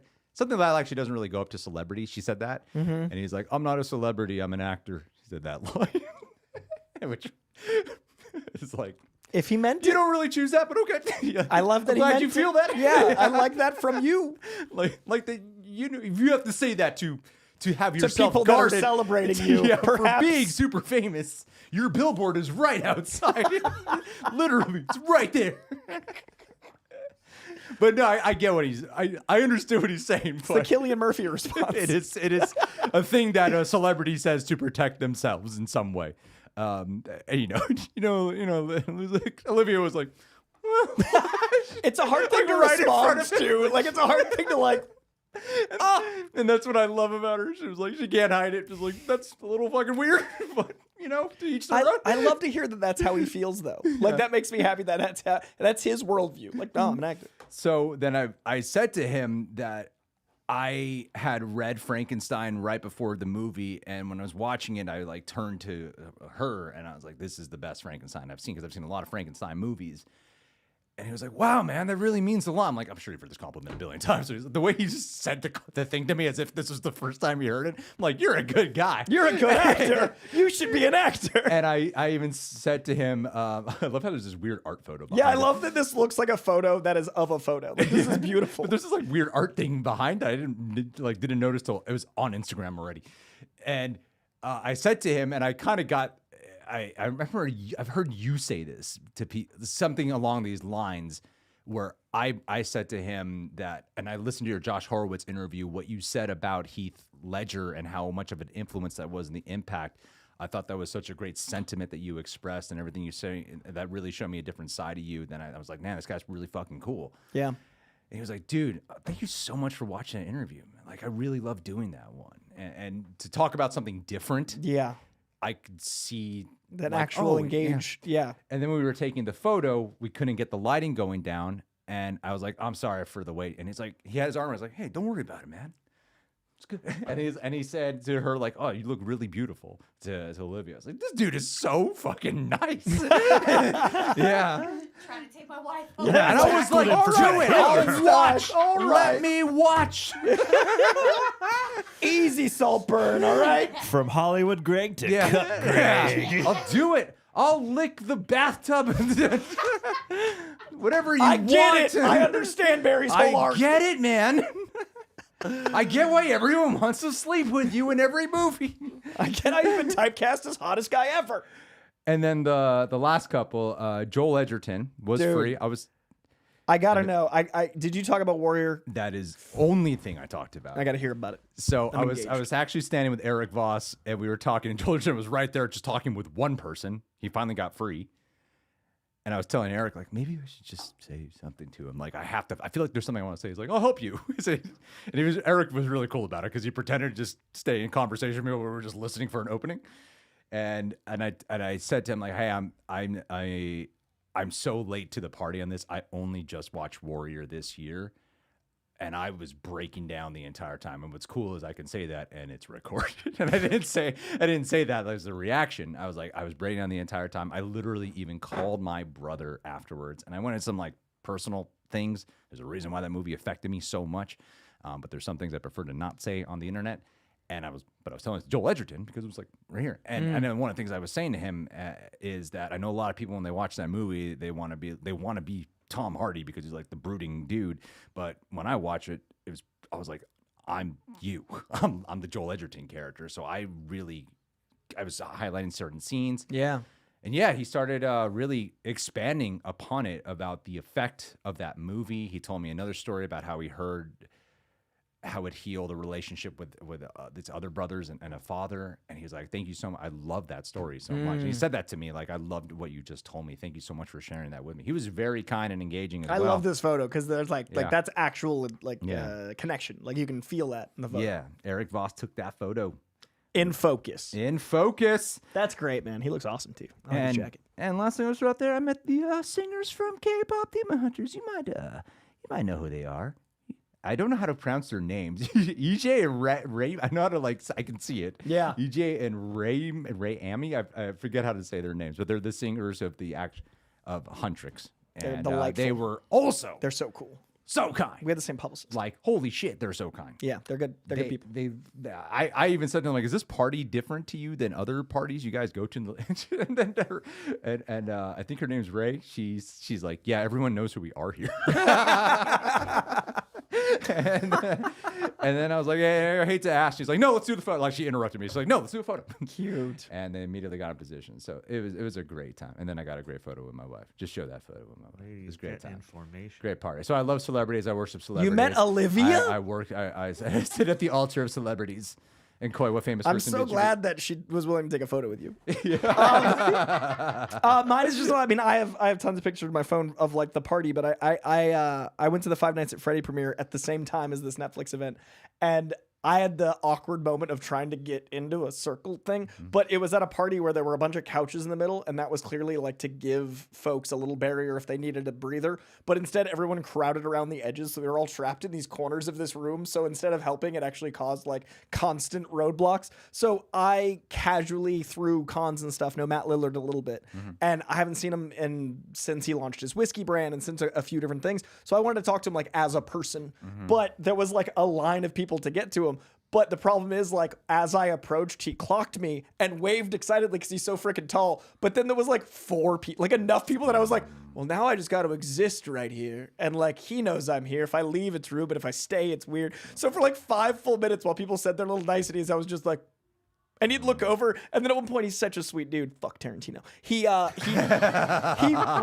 There was a person waiting to say hi to him, and like he was being super kind, but he reached over them to touch me on the shoulder to like say hi over the person waiting, and it was this really sweet moment of like, I see you waiting. I'm so sorry, but still being kind to the person. So he like touched my shoulder, and then we were all talking about like different projects and stuff that's coming up, and I talked about like we have some mutual friends outside of. He's worked on some things since I've seen him with mutual friends. So we were like sharing anecdotes about those friends and talking about those things. And then we had this really cool moment where he was like, oh, dude, I haven't seen you since DC. Congratulations. How's that going? How's working with James? wow. Okay. And like we started talking about like Scooby. And I love that movie. And like Matt he's an angel. He literally made a video for my little brother and sister as Shaggy, talking about me to them as Shaggy. And it's the sweetest thing. It's my favorite thing like I've ever gotten as something for my family. And so we've never actually talked about Scooby, but I'm obsessed. Like that's one of my family movies. So me and him got to talk about James as like people that have worked with him now. So it was this really cool moment where I was like, he's asking me about my experience working with someone he's explained. It didn't feel like celebrity. It didn't feel like fan. I got to like talk to Matt as someone that's like doing something that he thought was interesting. So it was really cool to like catch up with him as a person and to hear how he's doing as a dude. But then there was this really awkward moment where like my friend Jasmine came with me and she's like, you got to get a picture to send to them. And I was like, but we've been people as people for so long. And then like he turned around and talked to someone else. She's like, ask him. And I was like, hey, Matt, so sorry. Can I get a picture? And everything like shifted. He's like, oh, yeah. And I was like, damn it. Like I felt the room like suddenly it was like we'd been cool and people to each other. And now all of a sudden I'm a fan again. And I have so many regrets. But he was an angel and it was an awkward 5 minutes of being in arm's reach and like lurking and like being near the tall glory. I love the human that is Matt Lillard. He is such a doting dad. He is such a person that stands up for what he believes in. He'll do interviews and talk about like he said fuck ice at the screening for something at Cinespia. Like he's willing to say what needs to be said while doing great work. And I just have so much respect for the man. And he's always been really good to me. And like him genuinely asking how things have been and like wanting to hear details. It was really cool. So we had a really cool like moment until I ruined it for a photo. Until I was like, oh wait, you're famous. Let me ruin it. But yeah, it was really sweet. Man. Nah, I'm sure he won't remember that. I hope not, but now it's immortalized on the internet. And then one of my friends is in the movie as well. And we got to catch up about. You know Josh Hutcherson? I know Josh's house. He bought my dream house, and I've been to his house for parties. That's the same thing. I know his house. A friend of a friend, McKenna, she is like so talented and crazy, like good in this movie. And I've never seen her in this type of role. So I got to geek out about that. And then I found out she's like a giant metalhead. So we started talking about like metal music and stuff. Oh, cool. And we were talking so long, her publicist came over. And I was that awkward moment of like, she was checking in on her client. But then I was like, I'm so sorry for stealing all this time. And McKenna's like, no, this is Coy. He knows everybody. And then me and the publicist started talking about like the town. And it was this really cool moment of like a PR person got to feel like they were a person at an event, not like an item at an event. And it was really cool to see someone that had been like waiting to leave get to be like geek out. So it was a really fun party of like, let's all be people at each other as opposed to like, this is an item being itemized. And like it was, and I met this guy, David, I forget his last name. Duchovny? Yeah, David Duchovny.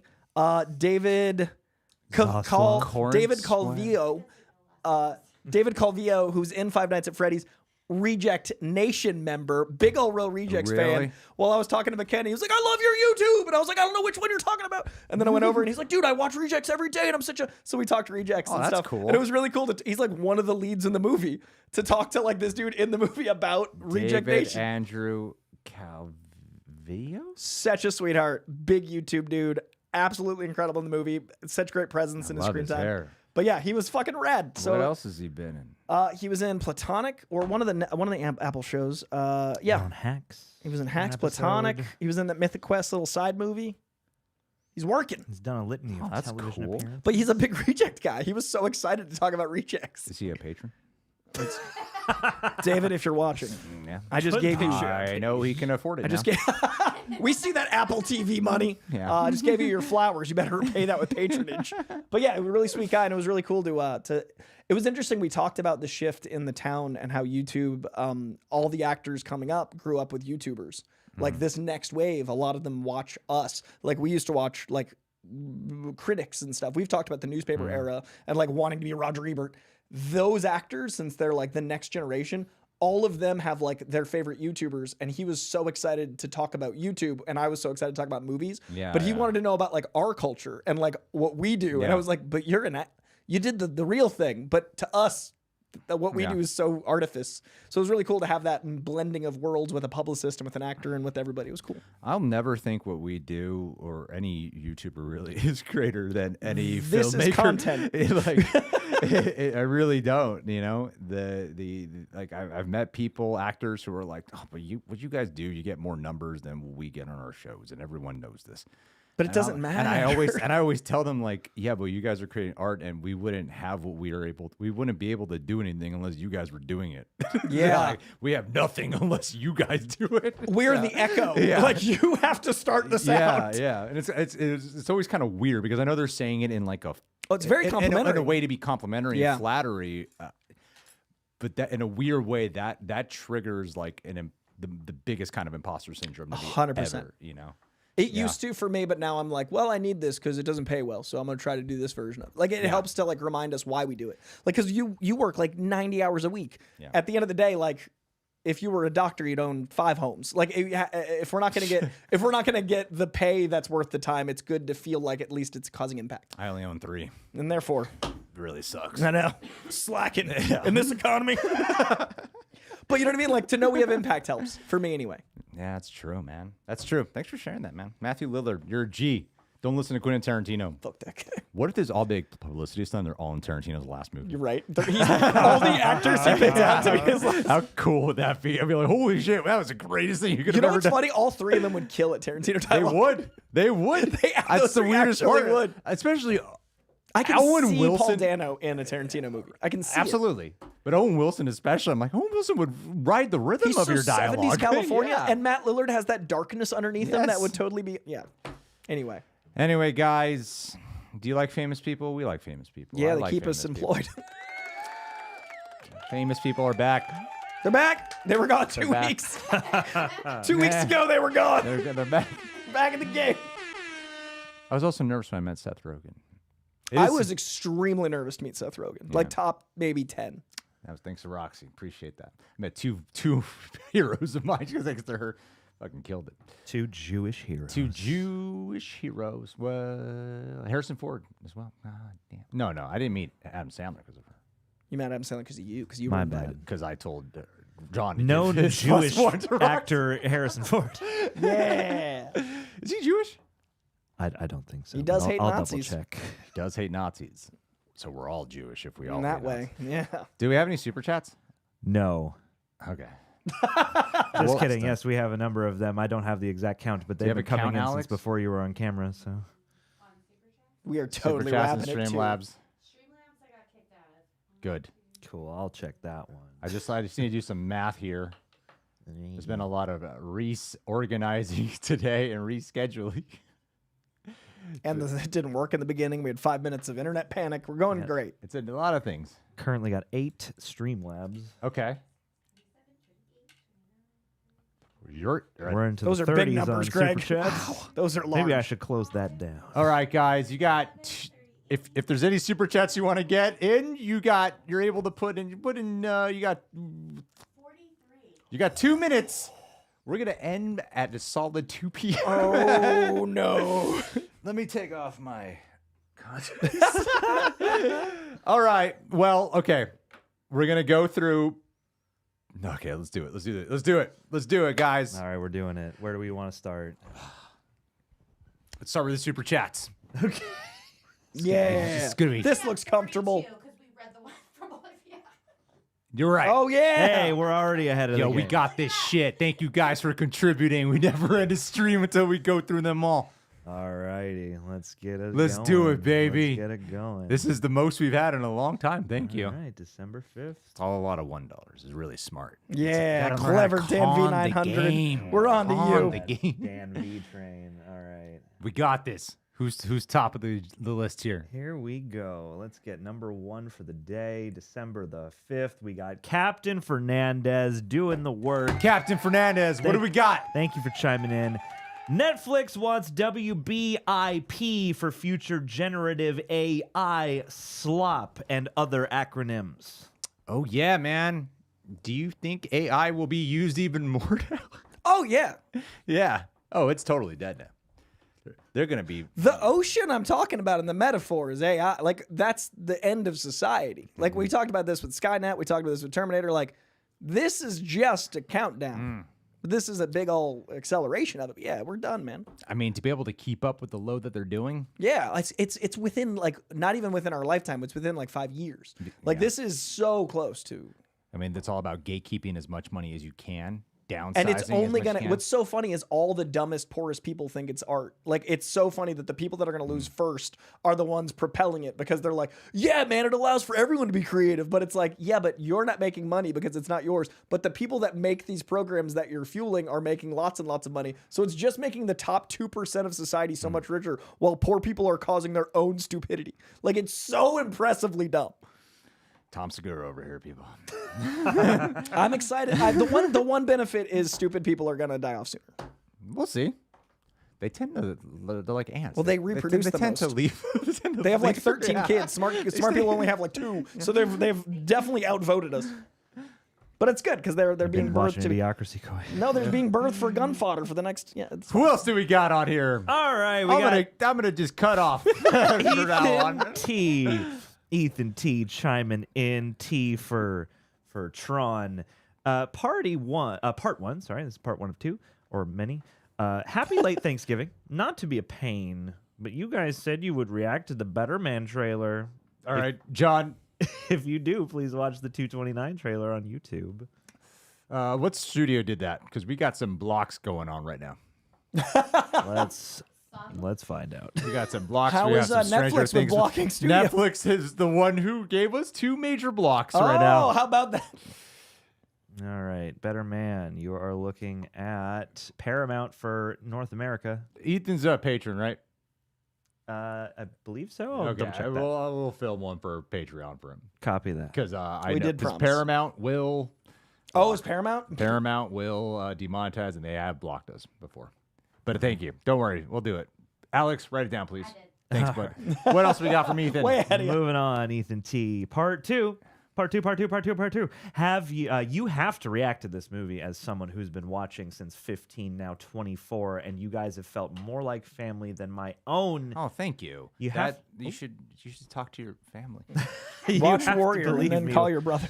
You have to believe me when I say this is Greg's movies, even if it's for Patreon. You're saying Better Man I should watch because he would know my sensibilities and tastes. That seems to be what he's saying. And again, yeah. Do you want me to cry? Is that what it is? Sometimes that's what these things come down to. Is Make him cry. Greg's gonna cry at this. Yeah, do the thing. Do the thumbnail. I have a feeling that's what. It's just funny because I have no context for what this movie is. Robbie Williams. He's a monkey. But you've I'm dying to see it. I haven't seen it. Oh, you haven't seen No, it. Okay. I love weird takes on normal stories, and I think a biopic is like one of the most repeated things. So to make him a monkey is so bold. I want to know. Is it well reviewed? Fairly. I think it got decent reviews. Let's double check that. Better Man. Yeah. Let's see. 89%. Oh, it's 90 popcorn. I Yeah. was under the impression this movie had terrible. I was under the impression no one cared about it and no one liked it. That's what I was under the impression of. Well, no one in America cared about it because no one in Nobody America knows who Robbie knows Williams who is. this is. I thought it was only Ethan T for some reason really wanted me to watch this movie. 227 That was reviews, 250 That's plus. very positive feedback. I know Robbie Williams because he was on TRL like 3 times. So know. like I think millennials might know him, but no one. I know Robbie Williams because he was mentioned once in an Eminem song. That might have been why I looked him up, and that led to the Yeah, TRL. it was one of the random songs in the 8 Mile soundtrack that wasn't Lose Yourself. I can hear it in my soundtrack's head. so good. Robbie Williams. Yeah. I don't even remember the name of that song, but that's how I knew his name because I thought he was talking about Robin Williams, but it wasn't. What He else we got, also John? does the outro music for Johnny English. Hell All yeah. Moving on, we got the super chats are closing. Diego Guevara, thanks for chiming in. Diego wants to know, John and Greg doing a Wake Up Dead Man? I'll let you know this. There's going to be 2 more people there. Guess who that might be? Oh. With John and Greg. But yeah, I'm very excited. Didn't even see a trailer. Hey. Don't even know the cast. Don't know jack about it. Cool. Yeah. I know Daniel Craig's in it. I know that it got a very limited theatrical window from Netflix. These are the facts. Yeah. These are the facts you know. Even though the first one was a huge hit in the theaters. Did you see Daniel Craig watch the Sesame Street of his character getting turned into a Muppet? No. They did Benoit on Sesame Oh, Street, really? and this was Daniel Craig watching it. It's amazing. Oh, that sounds It's fun. really cute. People forget Daniel Craig has a sense of humor. He seems like such a delight. But thank you, Diego. Thank Hey, you. Captain Fernandez, Ethan T. Diego. Since we're talking so much about the community and people who are, like in the top viewership, you guys are here every single week. Recognize you guys right off the bat. Thank you so much. Thank you for being here every week. I also want to throw a quick shout out to Bucky Barnes, who's been moderating from the grocery store, then from McDonald's, doing the work while running some errands. Thanks, Bucky. He is our winter soldier. Thanks. Killing that game. Thank you. All right. Jamco, or Yamco if you prefer. If Deadpool remains, and thank you for chiming in, by the way, in the MCU, doesn't it make sense to put him with the new Avengers? He's an anti-hero. Who wants to be an Avenger? It's the perfect place for him. His personality would clash so well with the rest of the team. What are your thoughts? So who would Deadpool be in a lineup with the new Avengers? I mean, the Thunderbolts. Oh my God, I was thinking of Young Avengers. Which would be creepy. Yeah. I forget Thunderbolts is called New Avengers. Yeah, so I like- never think of it as New Avengers. And it makes sense because he's like a mercenary, and that's a very mercenary heavy team. It's very like, you know, scrappy. Oh, wait, ones yeah, trying to- he would actually fit really well with them. And like it totally plays on all the comedy sensibilities in the darkness. People might watch Thunderbolts too. That actually would be the Deadpool way was to in get it greenlit. Yeah. Co-signed for the budget. Yeah, I think Ryan Reynolds would have a lot of fun with like that team too. I think Sebastian Stan would play well off him, Wyatt Russell. Who do you think you would have the best comedy with? I think making fun of Sentry would be great. Like Lewis Okay. Pullman and him. Like the very straight man Lewis Pullman to his wackiness would be solid. That'd be fun. That would be a lot of fun. And Wyatt Russell too. Wyatt Russell is very good at being like stoically funny. I wonder how we would do with, I don't know, David Harbour's a little too, He's already kind of big. I think it would make fun of him a lot. Yeah. It'd just be fun to see them play off each other. And Florence Pugh would be a fun time with Ryan Reynolds. I feel like Ryan Reynolds would know how to make fun of the David Harbour controversy. Yeah, he would. He would know how to infuse that in a way that would be hilarious. Yeah, I'd watch that Thunderbolts too. That's a great call. That does make a lot of sense, actually. Tonally and story-wise. Yeah, and you could get Thunderbolts to get some actual views. Next Yeah. time. I love that movie. Yeah, it's so good. So slept on. All right. Thank you. Thank you, Jamco. Jamco. All right. Arky, thank you for chiming in as well. YouTube Rewind said I was in the top 0.1%. Damn. Every video. 608 videos. Holy A crap. lot of videos. That's Damn. like a couple videos a day at least. Is it like you opened it and closed it, or did you watch 608 40-minute to 1 hour videos? It's not quite 2 videos a day, but many. That's almost 2.5 days of your year. That's awesome. Like, if there were hour-long videos, that is like 2.5 days. That's 4 to 5 waking days of your life. They're incapacitated. That's incredible. I'm so sorry. Yeah, Thanks, though. they're paralyzed. You know, wally it up. It's actually a torture system. They're paralyzed from the neck down, and And they're you just forced to fucking- watch. It's like little Yeah. water drops of real They rejects. can't emote. It's just me just- yelling internet and Tara yelling about bells over and over again. They can only express with their eyes, and the nurse keeps misreading it. Every so often, Andrew comes in, yells at trivia fact. It's a very intense torture chamber. Aaron comes in, says something very sweet, and waits and listens for a very long time. The whole process. But thank you so much for being here as a top 0.1%. That's insane. I hope we meet you in person one day. Yes. Yeah. Or if we already have, I hope I see you again. It's the only place where it's good to be in the 1%. All right. Josh Lake, thanks for I chiming would love in. being in the 1%. I just wouldn't disclose it. All right. Secret billionaires. All right. Josh Lake, thanks for chiming in. Josh Lake wants to know thoughts on Ocean's 14. WB Netflix. Yep, there's that IP. It is a Warner Brothers property.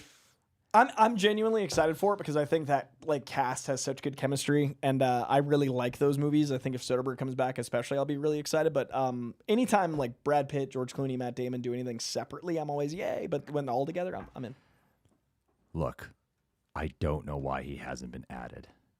What would really excite me about Ocean's 14 is if they added Ben Affleck to the cast. Oh, if he was the 14th, holy shit! How crazy! I mean, Bernie Mac did pass away, Yeah, so you would have to probably get another character. they I don't need think like you a should replace You the put character. Chris Rock in now. Yeah. but like a casino-y guy, Or a like white that guy. Just get another white guy. Bernard Mac. Yeah. Who's the whitest guy? For Timothy Chalamet. Let's get Timothy Chalamet. Michael Rappaport. Oh. He's a very white guy. He would fit in. I was thinking like Ben Stein. It's Yes. like the drollest white man. I love the Ocean's movies. I even like Ocean's 12. And I do too. People often flack that one. I like the and meta-ness of it. I think it was ahead of its time. I thought it was real. I think some of the funniest bits in the Ocean's movies are in Ocean's 12. My favorite Topher Grace role. The one, oh yeah, Like that's like, and the, so the good. hotel opening. Yeah. The scene where Matt Damon is not understanding the secret language in the restaurant is so funny to me. I haven't seen those in years. They're great. I love Matt Damon because Matt Damon's the only one playing a character. Yeah, everyone else is like Brad Pitt's eating as Brad Pitt. Yeah. George Clooney is handsome older George guy Clooney's as George coasting. Clooney. Whereas with Lionel is his name? Yeah, he's squirrely and Yeah, Matt Damon's actually a character who evolves in the movies. Yeah, I love the Linus. Linus, yes. Scott Conn, yeah. Casey Affleck. They're great. Ben Affleck, put him in there. Yeah, his brother's even in it. Yeah. Both of his brothers. Benjamin. Matt and Casey. All right. Put Mark Wahlberg in there. Sign that change.com. I did watch that. Boston's 14. I did watch that Flight movie. As bad as we think. Like he did it. He made the movies that he stars in now. Mel Gibson. Oh no, he starred in too many. Now he's directing. Now he's them. making them exactly. He thinks those are movies. Like he's in so many of them. Oh yeah, your Resurrection movie is gonna be sweet. I wonder if he did that to make the money to get Resurrection off the ground. Like I wonder if there was like a. I hope he made money. It's now going to be on my Netflix. All right. What else we got? Thanks, Josh Lake. All right, Robert Preußer. Every week. Thank you for chiming in. Hope you guys are doing good. No. We're doing good out in the world. Never. That Paramount letter was childish and hypocritical. Oh, yeah. The Paramount. I'm just recontextualizing Hilarious. it. He was just so petty and be like, Trump, block this shit, man. This shouldn't happen because of this, and this. Huh. When I they- started this conversation. When they do it, it's an antitrust violation. When we do it, it's fine. Yeah. It was so. There wouldn't be favoritism here at all. No, but legal things. Yeah, that letter was. Yeah, I agree. Robert goes on to say, it sounded like it was written by an orange guy who has many examples of doing stuff like that. Have a great weekend. Hey, that orange guy's getting us Rush Hour 4. Directly. This is a movie-related news item. I can't wait for Rush Hour 4. It's gonna be huge. It's going to be huge. Brett Ratner's back. Biggest movie I've ever seen. I'm so excited. It's gonna get the biggest box office we've ever had. To my understanding, Brett Ratner made a documentary about Melania. Are you serious? I think that's the story. He made a documentary about Melania, and Trump, of course, thought it was good because, you compliment the guy. And then he greenlights a movie. That's how it works. Compliment the guy, he pardons criminals. Like, Society's over, Craig. really good, man. Culture's done. We had a good run. I don't know, man. I don't think we need a re-election. No. Just keep it going. That's the goal. Keep the train going. Tune in to find out. Rush Hour 4. They've been trying to get Rush Hour 4 for a very, very long time. And it just took one man. A ballroom and green lighting. Rush Hour 4. I was going to say, are we going to get a cameo, like a Home Alone 2 style cameo if they do greenlight it? Yeah, there it is. I hope so. Oh, we got to do so many of the culture jokes. You know who's the man to do it? Brett Ratner. People have been champing at the bit for a Brett Ratner, redux for a long time. If there's anybody who should be doing offensive material.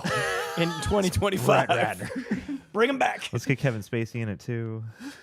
But those Rush Hour movies are fucking fun, man. They're great. Oh, I love They those are movies. really They're a fun. good time. I love those. Yeah, I do love them. And you know what? It was sad to be like, I guess we do share one bit of agreement, Trump and I. And We like Rush Hour. this might sound uncouth, but I really hope they don't neuter them. Like I want them to be like the Yeah. Like I don't want Rush Hour 4 to come out and be like not Rush Hour. Yeah. It has to still be those. This is the one good thing Red Pillism can do for us. is it Yeah, can it's get Rush us an Hour 4. unadulterated Rush Hour that is as mildly racist as it needs to be. I still want Lethal Weapon 5. I want Rush Hour 4, and I want Gladiator Fights Jesus. Two of those might happen. Just go pay Trump a compliment. He'll make it happen. And you just, hey, sir, I made a documentary about your other wife, and you burying her and your golf course. I don't believe you're in those files. Lethal Weapon 5. it's just all about Riggs and Murtaugh destroying the MC files. Anyway, what else we got? All right, moving right along here. Yamco is back. Thank you for chiming in once again. Could Mantis be used to let Bob save the world as Sentry while suppressing Void? Use Red Guardian's idea and strap Mantis to Bob's back. Yes. Technically. That actually took me some thinking. Yeah, no, I'm impressed at the layers here. Because Mantis would be able to control the emotion, but the Void isn't purely emotion. It was implied in the third act that Void needed him to let go in order to overcome him because of the punching scene. But conceptually, Mantis would be able to control his emotions enough to subside him. But I don't know if they're going by Hulk rules or if they're going by like who's stronger in the moment rules. It's My Hero Academia rules. Do you think Mantis will be back? John's a big Mantis fan. Definitely. I'm I've a big written the fan of- change.org petition. I think she's great too, the actress. Coy forgot her name too. Palm Clementine Coy. Thank you. Eric DP and Palm Mantis. I don't know if the Guardians will come back because I don't know if there's like a hunger for them without James Gunn. I know Star-Lord's. Is Star-Lord for sure coming back? They said that like 5 years ago. They said Harry Styles was Eros. They've said a lot of. They said the guy from Ted Lasso was Hercules. We're gonna find out in a couple weeks I think they could come back for like a run by. when Doctor Strange and Charlize Theron show up. Dude, what do you think? Do you think this first trailer is going to show new characters, or do you think it's just going to be a teaser with Doom? I feel like they should just keep it focused on Doom. I hear it's really short. I hear it's only like a minute and a half, and then we'll do probably like a 4-hour live stream on it. Sweet. Okay, cool. Yeah, we'll make sure every frame we're going to zoom in and enhance. And we're definitely not gonna answer the same questions. No. It'll be all brand new and fresh. It's going to go great. Explain this ending of a minute-long trailer. It's going to be awesome. Yeah, ready. Let's go. Did you guys get that Easter egg? Oh, we got it. Okay, after the next one, then we'll hop on over to after Charles, then we'll do some streams. All right, we'll get up to Charles. Let's go, baby. Welcome home, brother Charles. Silhouetted animator. Hi, buddy. Thanks for chiming in. Worth pointing out, Yeah. Tarantino's iconic foot focus shot in Django Unchained is a noticeable change of pace. It's Jamie Foxx's towards the start. Haha. I will elaborate on a different thing in that opening. Something that I thought was remarkable in that film is how lovable Christoph Waltz is in that movie. He's absolutely lovable. One of the first things he does in the first few minutes of that movie, he just randomly murders a horse. Have you seen it in a while? Not in a long time. There's just when he goes like, "I'm looking to buy Django." That's a pretty good Christoph Waltz. Yeah. Pretty good waltz. This is my American accent. I enunciate. And he's German. Is him speaking English is what he's doing. And Yeah, he's not doing an American accent. well, my yeah, bad. he just murders a horse, like just to make a point. I don't remember that at all. Yeah, and then the horse falls. Was and it an got- injured horse? No, it was just one of the guys on a horse. It wasn't attacking him or anything. Just shoots the horse and kills him. And then he's so lovable in the whole movie. And as a guy who's a vegetarian, That was hard to love that man. it's hard to love. It's weird. Next scene, I'm like, this guy's great. Tarantino's really good at making unlikable people likable. Yeah, and just on himself. Like everyone but Quentin Tarantino. We love a shoot the horse moment. You in should any write movie. your own dialogue. Oh God. All right. Thank you, Charles. There's Our too much silhouetted sex in animator. movies. Charles Selma is Hayek next. scene. Oh, Charles, Fix. Thank you for. Hold on. Let's cut to a single on that. There you go. Charles says, "Take my money, zaddies," and Alex. I went back to the gym LMAO. after a week and a half of not going. Coy, why aren't you flexing Oh, too? so sorry. Coy's lost There you go. weight. Yeah, I lost a little weight. I'm getting back. I'm getting back. Coy's getting back in it. I seen it in the Back face. in it. Wow. Yeah. God, these. His hair and muscles are in sync. You guys gotta get Look at that on. vein right there on the right. Look at that. Look at that. It's Bane right there. That's Batman and Robin. Bane. Yeah, I'm getting vascular again. It's taking a little work. My vascular doesn't really kick in until after like 16% body fat. So I know I'm under 16 again, which feels good. I can outline it. I was like 19 for a while. Dude, Wow. you guys need to do a Real fitness chunky. pod. We should. It'd be fun. You gotta fill that Mike Israetel void. I want to go from 19 to 9. I want to get down to 9%. And do it before June. I'm not gonna do body composition until like February again. Oh, I'm not. Definitely not going to look now. So I've been like super healthy Sunday through Friday afternoon. Morning. Friday, Saturday, except for the whole Saturday week. night. Friday night. Like, yeah, I'm like, my fitness coach is not thrilled with my lack of consistency. But I'm like, you know what, man? I warned you. It's the holidays. Fucking It's holidays. December. I got my photos. You know, I've I'm been stressed. hovering in the same weight gain spot. It's dark for 19 hours, coach. I love it. But I'm also doing a lot of cardio. I love cardio. My fiance made me blondies, a whole tray of blondies, and that's my real kryptonite. You ever had vanilla brownie of blondie? No. Game changer. It's like a giant cookie. Ate a whole tray. You ever have Icelandic wine? No. What? Icelandic wine. We What? had that in Big Bear when I went to Big Bear. How great was? Oh, dude, how was your Big Bear? Did you go into my places I wrecked? I think so. Did you do that hike? I did a hike that was a 10-minute walk from me. Okay. And I went Castle to- Rock is. Well, we walked over to Did you the fix the places? the quite village the village entrance was a 20-minute walk away, and it was Thanksgiving weekend, so we Beautiful. just walked over there. yeah. Went to the lake. But yeah, like there were some spots where like the fudge place is super packed, but I was like, I just wasn't craving fudge at the time. All right. So all the money that was gonna that we saved for the trip, we used it to buy a nice bottle of wine, Fuck yeah. which to me is $80 bottle of wine. Whoa. I had a salad, and I got a bottle of wine. This man knows how to live. I'll tell you what. Went to this Salad and bottle of wine. went to this restaurant, and I was like, do I buy food or do I get this house salad for $10? And then we splurged on this bottle of wine. You guys want to know how you stay 10% body fat? You get salad and a bottle of wine. You Best, go on vacation. best wine we ever had. It was delicious. That was good for I hope so. Yeah. That's 8 bottles of wine. I've never spent that was we literally negotiated of like we've never go on trips, we've never bought a nice bottle of wine. Should we do this? It was a whole conversation, then we pulled the trigger. All right. And it was worthy? Yeah. Hell yeah. But we didn't do a lot of other things that we wanted to do. Big Bear is really cool. I like that. Yeah. This is one of my favorite day trip escapes. I love it. Oh my God, it's totally my vibe. Mountain town. Yeah. You know, everyone's Republican. You know it. Yeah. Yeah. Love those flags. Yeah. Big fan of Flag Town. I just love when you're like up in a secluded mountain and you feel the need to flag up your entire fortress to let everybody know without any equivocal doubts where you stand. I'm like, we're removed from everything. Why is My it even 7 necessary? neighbors need to know how I vote. Hey man, sometimes I have a couple Republicans in my neighborhood, and what's cool about them, you know, when there's danger, they're the ones with guns who are going to help protect us. I mean that sincerely. I don't know if protecting us is in their big priority list, Greg. LA is I've gotten close with them. LA is very dangerous, people. There's fucking homeless people on our cams on doors and stuff. They're like, oh my God, they're everywhere. I'm less worried Just about like homeless fucking people. going through our shit and like, yeah, it's scary. I'm more likely to get along and identify with a homeless person without a gun than a Republican with a Is gun. homeless person insulting to say now?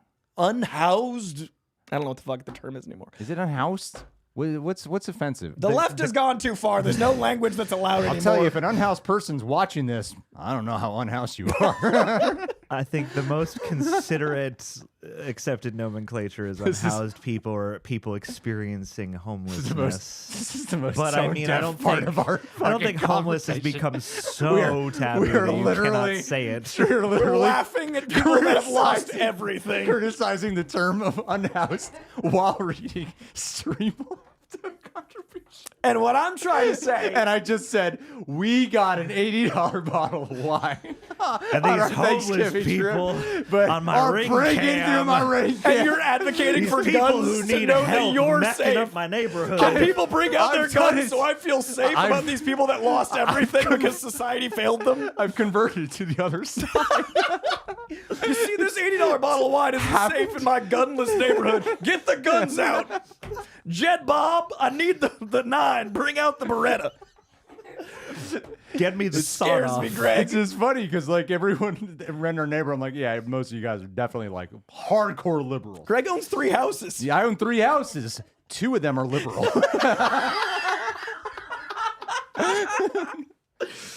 Which two? Anyway, what's next? If we were like a popular podcast like those other fucks, we would be getting clipped out and Dude, if people actually cared Dude, about our opinions, I- we wouldn't get to keep having them. because I don't watch any of those. I really don't watch any of those podcasts like Andrew Schultz and whatever. But I watch all those channels that like do drama videos about them, like 8 to 10 minute ones that are clipping out like. I don't even know their names. The guy with the fucking wife who's always talking down on him, Hassan something or another. And is that his name? Hassan Minaj? No, Piker? Hassan Piker? God. There's one guy who's on the Schultz show who has like a wife who's always insulting I was just him. watching this Too Lazy to Try video. Yeah, too lazy to try. I watch his shit, but I don't watch the actual podcast. Say, I watch everyone who's like, well, here's Joe Rogan screwing himself again. love an elephant graveyard video. Yeah, but I don't ever watch the podcast. So you're literally And doing now- what we made. You're now- watching the now I'm- reaction, but it's not a watching the Kosh movie. thing. Akash, that's his name. Now I'm part of the actual thing. You're in the culture by reaction Now I'm trying to video. get in those videos. What's next on here? Right. But I want a caveat. I do think it isn't fair that it does feel like you can't say certain words because of fear of reprisal from either extreme. And I think I give the right a lot of shit, and I don't give the left nearly as much shit as I should, because we should be able to like talk without fear of like using a term that evolves and changes without being like insulting. We shouldn't be insulting, but we shouldn't worry about a term being insulting unless it's actually an insulting term. Yeah. Well, yeah, it's that thing where the pendulum swings So far that you're like- benevolently, but so far in one direction that That's why Rogan went Republican, because like one side was paying him and the other side was trying to end him. Which way do you drift? Like it's very. I would make so much money on Fox News if I hated people. Yeah. And I also pick and choose the words where I'm like, you shouldn't say that anymore. Right. I'm very much that guy. I'm like, there are some words I'm like, nope, I choose not to say those words. I don't agree with the usage of them anymore. And then there's other words I'm like, what do you mean I can't say homeless? Yeah, like that, and I get that like every generation decides and changes those, but like there are times when I'm like, really? That's the battle? Then again, I haven't been educated on, I'm sure I truthfully have not had the argument presented to me on why not to say it. I just know that there's a new term. And I don't know the why behind it. So Right. maybe if I learned the why. Context could change everything. Yeah, that's why there's certain words where before I was like, no, I want to still say it. Then when I learned the why, I was like, oh, okay, you know what I do? I understand. There's a ton of like Native American ones I didn't know that were just part of our culture that I had no idea were like, like I used to say powwow and like Indian giver and all sorts of shit that I was like, fuck, that's all, because you know the source of why they started saying it. That's different. Yeah. Anyway, what do we got here? Back to racism. We got a very unracist couple of comments from Dan V900 to kick us off at the Streamlabs. Thank you for chiming in, Dan V. The first one says, Netflix buying WB is disastrous for the film industry, while Paramount WB would have been disastrous politically. The Netflix company CEO couldn't pretend that theatrical windows would last. We know Gunn doesn't care about theaters as much because he's admitted to shortening the 45-day window for Superman to 35 for Peacemaker. Oh, interesting argument. Gunn isn't Nolan. Universal only had Black Phone 2 in theaters for 18 days, where the studios have hurt themselves before Netflix. 40 to 5 days is already not long, but streaming kills films. Well, keep in mind again, this is video on demand. This is not the same as going to a streaming service. And that was the short. Yeah, that's a huge difference because there's actually money being exchanged for the movie. And that's like half a caveat, because I agree, it is really short. Even though you do make money on video on demand, it's not the same as streaming. But it is really short. But I also see the reasoning sometimes depending on seasonal and like the purpose. I actually understand the purpose for Superman of what he was saying for accessibility. Like during the holidays, a lot of these studios shorten their windows of when something will go up. Like I'm sure Wicked 2, if we look it up, I'm pretty sure that's coming out on New Year's. And that's shorter for Universal than usual. And that's a huge movie. The reason why is they're doing that because families are home. And I remember they did that last time for Wicked. Really screwed us over. I was in New York. I was really upset about it. So I was like, you sons of bitches. So I remember. Yeah, so I remember that shit was a way shorter window. That was like 30 days, man. And now it's a problem. Now it's an issue. So, but and sometimes Disney does that too. So sometimes there's reasoning. Now that being said, you are correct. Like, Yeah, all of those caveats notwithstanding. Yes. you are correct, and I didn't even consider that fact of. At the end of the day, too, Gunn, while being a CEO of DC Studios, he is an employee. There's certain things I'm sure he would not want to talk badly about Zaslav and decisions that have to be made where you can't say it. That's the thing with being an employee.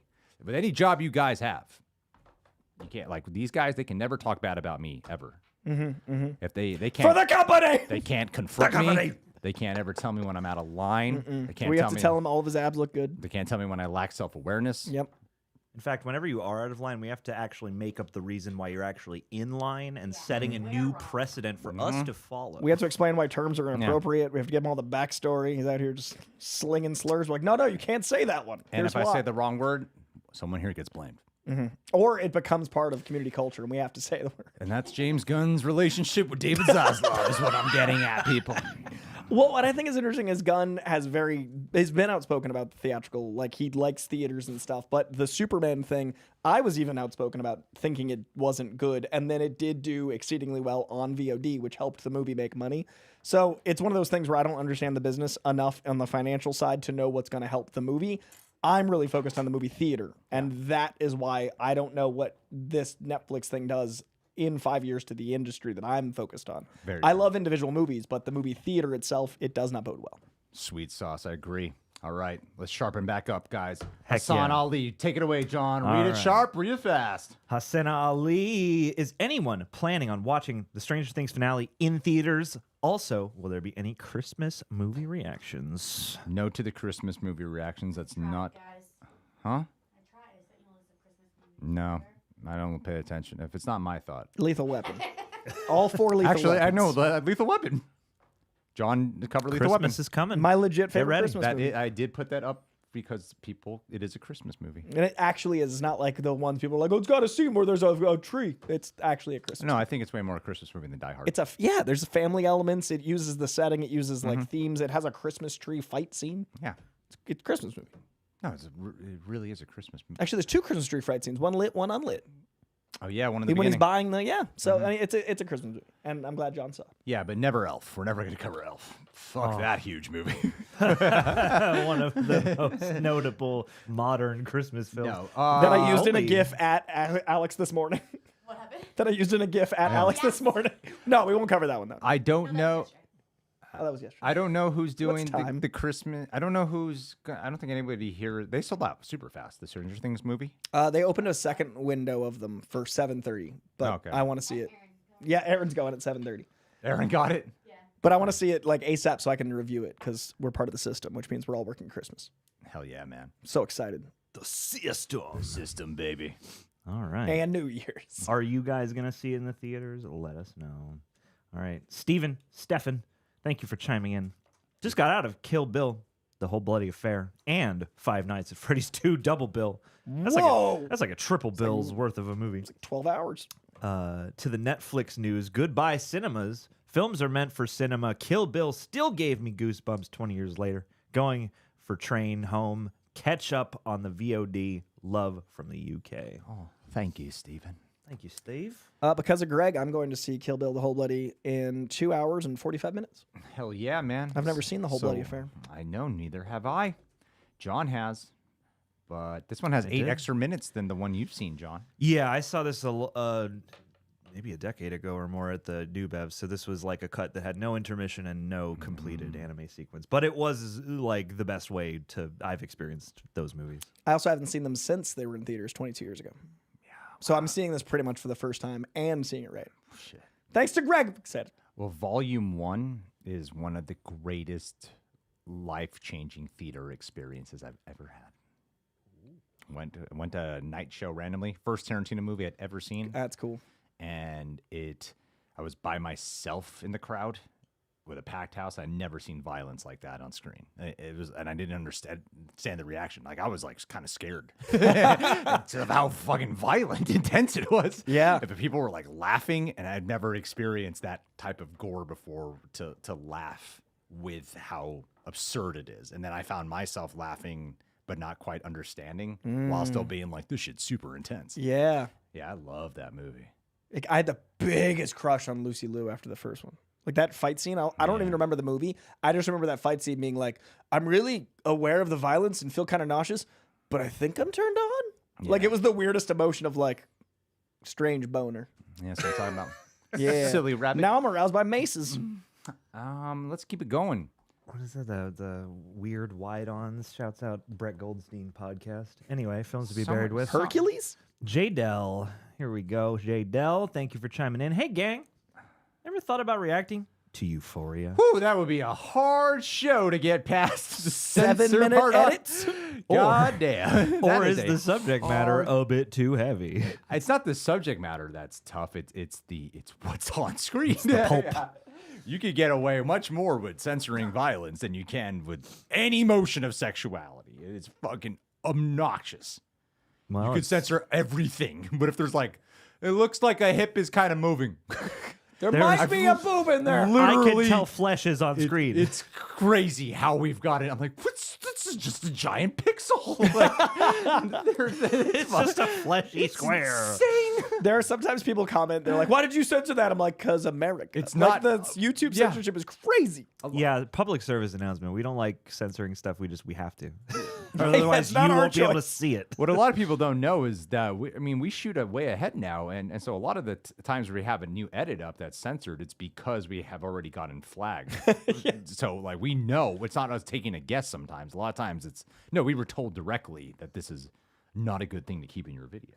All right, but thank you. I don't know if we will, but I did ask Jacob Elordi about that, and before it was announced that they were actually filming it, and he was before it was official, and yeah, he's like, yeah, it's coming. I'm so excited. He's I've so never good at seen any of it. It's really Euphoria? good. Oh, I think it would change. That was the show that made me go, I get why people love Zendaya as an actress. Really? She has her best work I've ever seen is in that show. She's fucking She's great in Challengers. She's great. Yes, she's great in Challengers. I would still say Euphoria is undoubtedly her best work. Okay. There's like work that I'm like, holy crap. She's more talented than Tom Holland. Well, if you guys want to watch me watch an amorphous blob of Euphoria, maybe Yeah. it's It's a black screen of me being like, so graphically sexual. Yeah. And it's also 8 episodes, 2 seasons. It's 2 seasons, 8 episodes each, and season 3 will be out April 2026. I think it's one of the most raw, well-acted dramas I've come across, just to bolster your assessment. Very G. true. Thank you, J. Dell. Oh my goodness, we actually have another. We have a couple from J. Dell. We have a few from J. Dell, so I'm going to combine all of those. J. Dell goes on to say, "I'm back, fellas." As an aside, Precious with Gabourey Sidibe, Romeo and Michelle's high school reunion, Lisa Kudrow and Mira Sorvino, Totally Killer 2023, and Unhinged with Russell Crowe are good films to check out in their opinion. Also, Weapons fun fact: Amy Madigan, who plays Aunt Gladys, said director Zach Cregger gave her 2 secret backstory options. Either she was a sick woman who used dark magic to live, or a creature pretending to be human, but told her not to say which she picked. Thoughts? that's fun. I would say, first, thank you for those recommendations and for supporting us as always, my friend. Second, I would think that it is from the movie we watched. It seems like it would be the former, the Yeah, sick woman who used dark magic to live, I thought that was spelled out. and the way the entire performance and how you get And she got younger. Yeah, everything kind of seems to imply that. But maybe her getting younger was just her becoming more human. But I implied it as the former as well. Zach Cregger says he wants to actually fulfill that prequel. A prequel backstory. I know Zach Cregger's a genius. I don't like but explaining too much. I don't like that. I'm not a big fan of that idea. Yeah, I'm not. I I would like to be wrong, though. didn't like Weapons as much as everybody did. Hot take. I thought it was fine. I think it got overhyped You for me. didn't like Weapons as I thought much? it was a good movie. I didn't think it was like revelatory. It doesn't make my top 20. Oh, wow. Really? Yeah. Good thing you got a job at Netflix. Job security at Netflix because I didn't like Weapons all that much. I thought I like Barbarian a lot more. I think I like Barbarian more still. Yeah, I thought Weapons was like it was doing bold things, but the whole time I felt like it was like, haha, I'm doing a bold thing, and I was like, all right, we get it. Like it felt sure of itself in a way that it didn't feel punk like Barbarian. It felt like it knew it was doing a bold thing, but it was aware of that and patted itself in the back. I guess, yeah. So- Well, to each their own wrong opinion. Yeah, there it is. Yeah. All right, well. Coy Yeah, likes everything except Weapons. yeah, Nula in the chat says that Coy Jandreau looks like Green Arrow from the cartoon, so we'll use that as a segue. Yeah. Steven's back. Stefan. And I look like canceled. The UK was supposed end to of get this. HBO Max next year sometime. Don't think that's happening Oh, now. you guys still don't have it? That's bonkers. Oh, that sucks so much. People were really mad at my wild. Creature Commando spoiler reviews, and I was like, I don't know what to do. Like, you're not getting it for a year. I'm Yeah. sorry. Don't watch this button. Like, Oh, yeah. Oh, yeah, you guys are all like illegally downloading this shit, aren't you? yeah. You thieves. I don't know what it's like to do that. Never. No reaction channel knows what it's like to do To such sail a the seas of thing. pirate. No one knows what it's like to find a torrent. Anyway, let's see. Thanks, Stefan. We got Dimani, and then we'll refresh. Dimani says this. Thank you for chiming in. Missed you guys. Hi, wanna, buddy. Just want to say, Greg, you genius mastermind first. Coy and What I first Coy, and now you finally got me to love Aaron with the welcome Andrew. to Andrew. Yeah, with the welcome to Dairy reactions after 2 years of watching real I'm gonna say Reek Rejects is an intentional Game of Thrones nod. Also, need a Roxy regretting you reaction with someone. Oh yeah, I want to watch that. That just looks like a great bad time. Yeah, man. But Mason Thames is a delight. I really like that guy. And he's the highest grossing actor of all time. Oh yeah, for sure. Since '94. So, are we allowed to give an opinion on the episode that's coming out, or no? The new Welcome to Derry? Yeah, I haven't seen it. I don't know. The penultimate? I have. Oh. I can't. I don't know if you're allowed to even give me a thumbs up. I don't know the rules. All right. I see. Well, you should talk about Andrew or Aaron then. Your options are: it was great, it was good, it was fair, it was poor, it was terrible, and one of those is Greg's opinion. Yeah. I'll say the show, it is even just based off the first 6, I think is better than the movies. I like them as much as the first movie, which means I like it better than the second movie, but I want to see if the landing is, because I love the show, but I love that first movie. It's totally my sensibility. Yeah. It's everything I love. I don't know what happens in the final episode. I hope every kid gets murdered. That's Greg's sensibilities. be This like- is why Greg and Olivia don't have kids, because Greg is like, it's everything I love. Dead kids. Like, let's fucking go, show. I'm loving it. Episodes 5 and 6, I think it gets better every week, and 5 and 6 were insane. My crazy theory, and maybe I don't watch any videos on it, but my theory is that the final episode, there's no indication of what happens in the next episode. I've had this theory for a while, is that the final episode will be a time jump to 27 years later.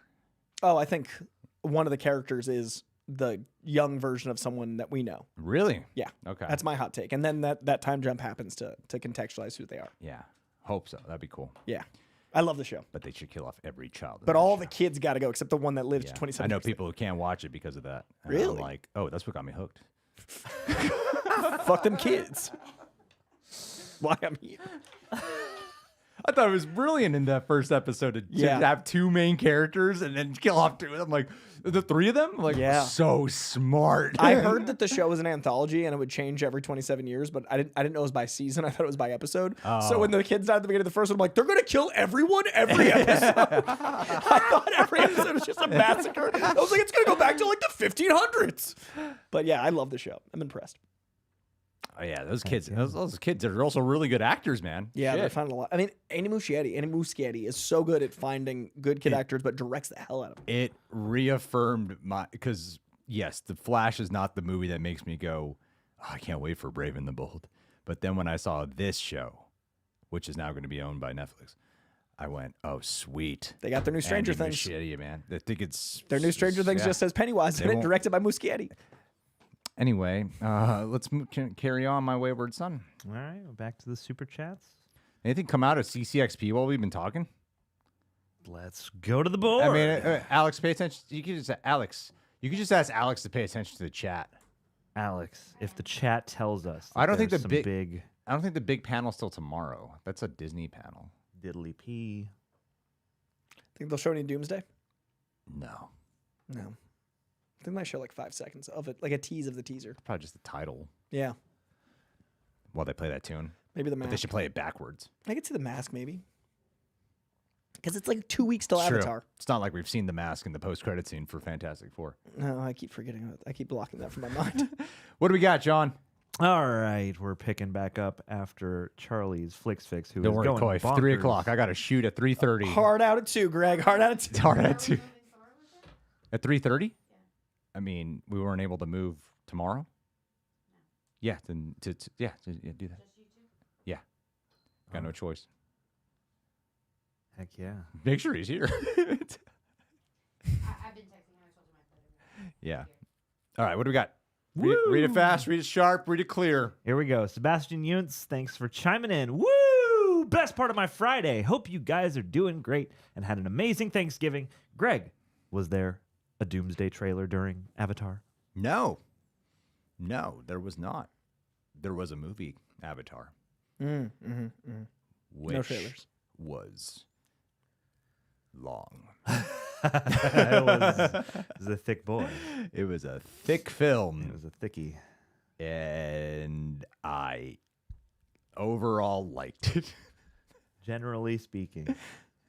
I'm hopeful, but I don't know. Coy, you love Avatar movies. I don't think this would win. If If I don't like the first two, I'm not gonna. This isn't the one. I would definitely put 2 as still my favorite. I like 2. I love 2. I love 2's the only one of them I love. 2 is the one you could most confidently like make an argument to someone who's opposed to it for. You can't really do that for 3. But I think people who love Avatar 1 really love this one a lot and like this one more than interesting. Avatar 2. Okay. Like just from the sentiments I'm seeing. I'm not seeing many people who love Avatar 1 and then watch this. Like more people like us who are like, I love Avatar 2, but I didn't really love part 1. Really are kind of like more our opinion. But yeah, that's just my thought. But no, there wasn't. The Spider-Man Noir poster came out. I don't know if you saw that. I put that in our rundown. Oh yeah. Yeah, somebody just brought that up. Sweet. Hold on, let's keep it going. All right. We got Ray Torres next. Thank you, Ray, for chiming in. My wife and I went to prep for Doomsday, but Endgame and Infinity War had a clear watch order. With so many releases, how do you prep now without burning out? The oversaturation feels real. Thoughts? You suck it up. There's someone here who watched 608 Real Rejects videos. You can watch like 30 something odd movies and like 100 episodes of television, maybe more than that. Most likely more than that. That's more than a semester of like film school viewing. Yeah. That really is. That's wait, no, impressive. you would have to like then fucking also include all the X-Men movies now, the Spider-Man movies that are Fantastic not Tom Four. Holland, the new Fantastic. Yeah, if you really want the true experience, if you don't want to be a bitch about You it, said you wanted us to do that for leading up to Secret Wars, Greg. We got to start. well, that's all that's going to be on the channel. That's next it. year. Everybody's like, oh, you talked about DC too much. Welcome to Marvel year, Welcome to motherfuckers. 365 uploads. That's right. We're just doing every of Marvel adaptation things ever we've made. already covered. But again. And some DC. I don't know how you do it. I think they should give a watch order. That's a great question, and I am not going to stress myself out over it. This last couple of phases haven't been great enough for me to want to do that. They should do the Patrick H. Willems. Just put out a syllabus before every movie. Watch these ones. Yeah. I'm excited for Lord of the Rings, though. I'm excited for the more contained rewatches we're planning. Yeah. Because the big ones, like, that's intimidating. Like Indiana Jones. Hey, Josh Lake. I've only seen the new one once and the rest when I was a kid, so it's been long enough. Yeah. Dr. Jones. Dr. Jones. All right. Jones. He was so good in Zootopia, too. Indeed. I haven't seen that yet. It was real cute. Ki-Hee Kwan. He's in- real cute. Yeah. Dr. Jones. He's in All right. Goonies. He's in Goonies. All right, we're going on to Josh Lake now. Ki-Hee Before we Kwan. get lost. Here we are. Deadpool, and thank you, Josh, by the way, chiming back in. Deadpool and Wolverine's budget was $553 million. How big do you think Doomsday and Secret Wars could get? And can they make that back if it does? Phew. Boy, was it really that much money? What? That's the number that came out this week. I don't know. $553 million? I don't know how much I believe. People are just saying, like, you can just type on the internet and hit post. I don't know what to believe. I don't know how anyone would know that. Right. And it's 53. I also like that it's like $553, 867,022 cents. A lot of times with these production budgets, it's kind of bullshit what people report. Right. That's what I mean. Like, I don't know how true that is. $500 million seems crazy. That's too much money for any movie. It's too much money for anything. That's more than Way of Water, reportedly, which they didn't have to Yeah. like innovate a whole new way to make movies to make Deadpool and Wolverine. yeah. There's very few CGI characters. And also, they didn't like hire half the actors back. They had the B version of them to save money. Yeah. Like Juggernaut wasn't Vinnie Jones and stuff. They shot it in like the desert. Right. Like none of this adds up to $553 million. It's because they bought the actual Fox logo. Even Like, yeah, And we bought cost a Fox. from the And that was archives. $540 million. even the TVA looked cheap. Yeah, like I don't know if any of this is translating. I don't know. Damn. No, I think Avengers Secret Wars. Oh, can you imagine if it flopped? Oh God, that would be crazy. 30 million opening weekend. I think it's number 3 most anticipated on they did like a big survey at Alamo Draft House. It's like only 14,000 people. 3? 3. What's ahead of it? Dune 3 is number 1. Dune 3. I mean, The okay. Odyssey. Okay, if you're going against filmmaker But people, it's the yeah. Alamo. Yeah. So Yeah. the Dune, Odyssey, and then Endgame. I mean, Doom. Doomsday. Wow. I'm excited for the trailer, man. I'm hopeful. I'm so excited. I got a scar on my face. Okay. Josh Lake. Why is he Dr. Evil? I'm gonna put a suit of armor around my face. I love Silver. Alan Smithy, we love it. Thank you for chiming in. Happy Friday, Rejects. Got my Reject Things shirt in There the he mail is, yesterday. Hollywood The designer of that is in the room. Love it. Also, yeah. I blame this whole Netflix merger on Paul Dano. It is obviously That his fault. motherfucker. Thanks again for your sweet reactions. Peace. Thank you, Alan Smithy, for always being here. I'll tell you a fun fact about that reject shirt. We launched 3 shirts. When that shirt first came out, when that was first presented, I'm like, I don't get it. And I was so like, I don't know about this. Other people here were like, I love it. And I was like, well, here's my thing. What do you mean? Like, you're rejecting things? I don't really understand what that It's a means. command. And it is the best seller out of the 3. That's always how it quickest goes, to though. make. It's always the one I thrown was out like, there. I don't know about this. And Threw up something on camera. yeah. Just like TikTok, the one you just throw away, and all the ones we put all and the this other work one- on. That is the classic creative plight. The stress the night before launching that I had to do editing myself and fucking barking orders in group chats and shit. Then that was the one that's the best seller. That's how life goes. But thank you for getting that. And Hell I'll yeah. never wear it. I'll never wear mine. It's gonna remain in that plastic bag forever. Never the correct Out of size. bitter ego-ness. Yeah. All right. We appreciate you, Alan Smithy. Thank you for supporting RejectNationShop.com. Aaron Covell, thank you for chiming in.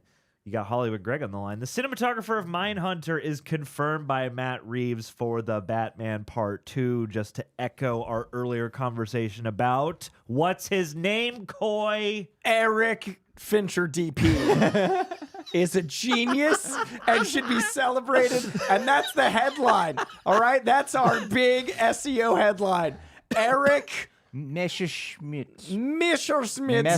Messerschmitt. He actually sounds like what's his name character. We were just talking about him. Django Unchained. Christopher Waltz character. His name sounds like Christoph Waltz should play him.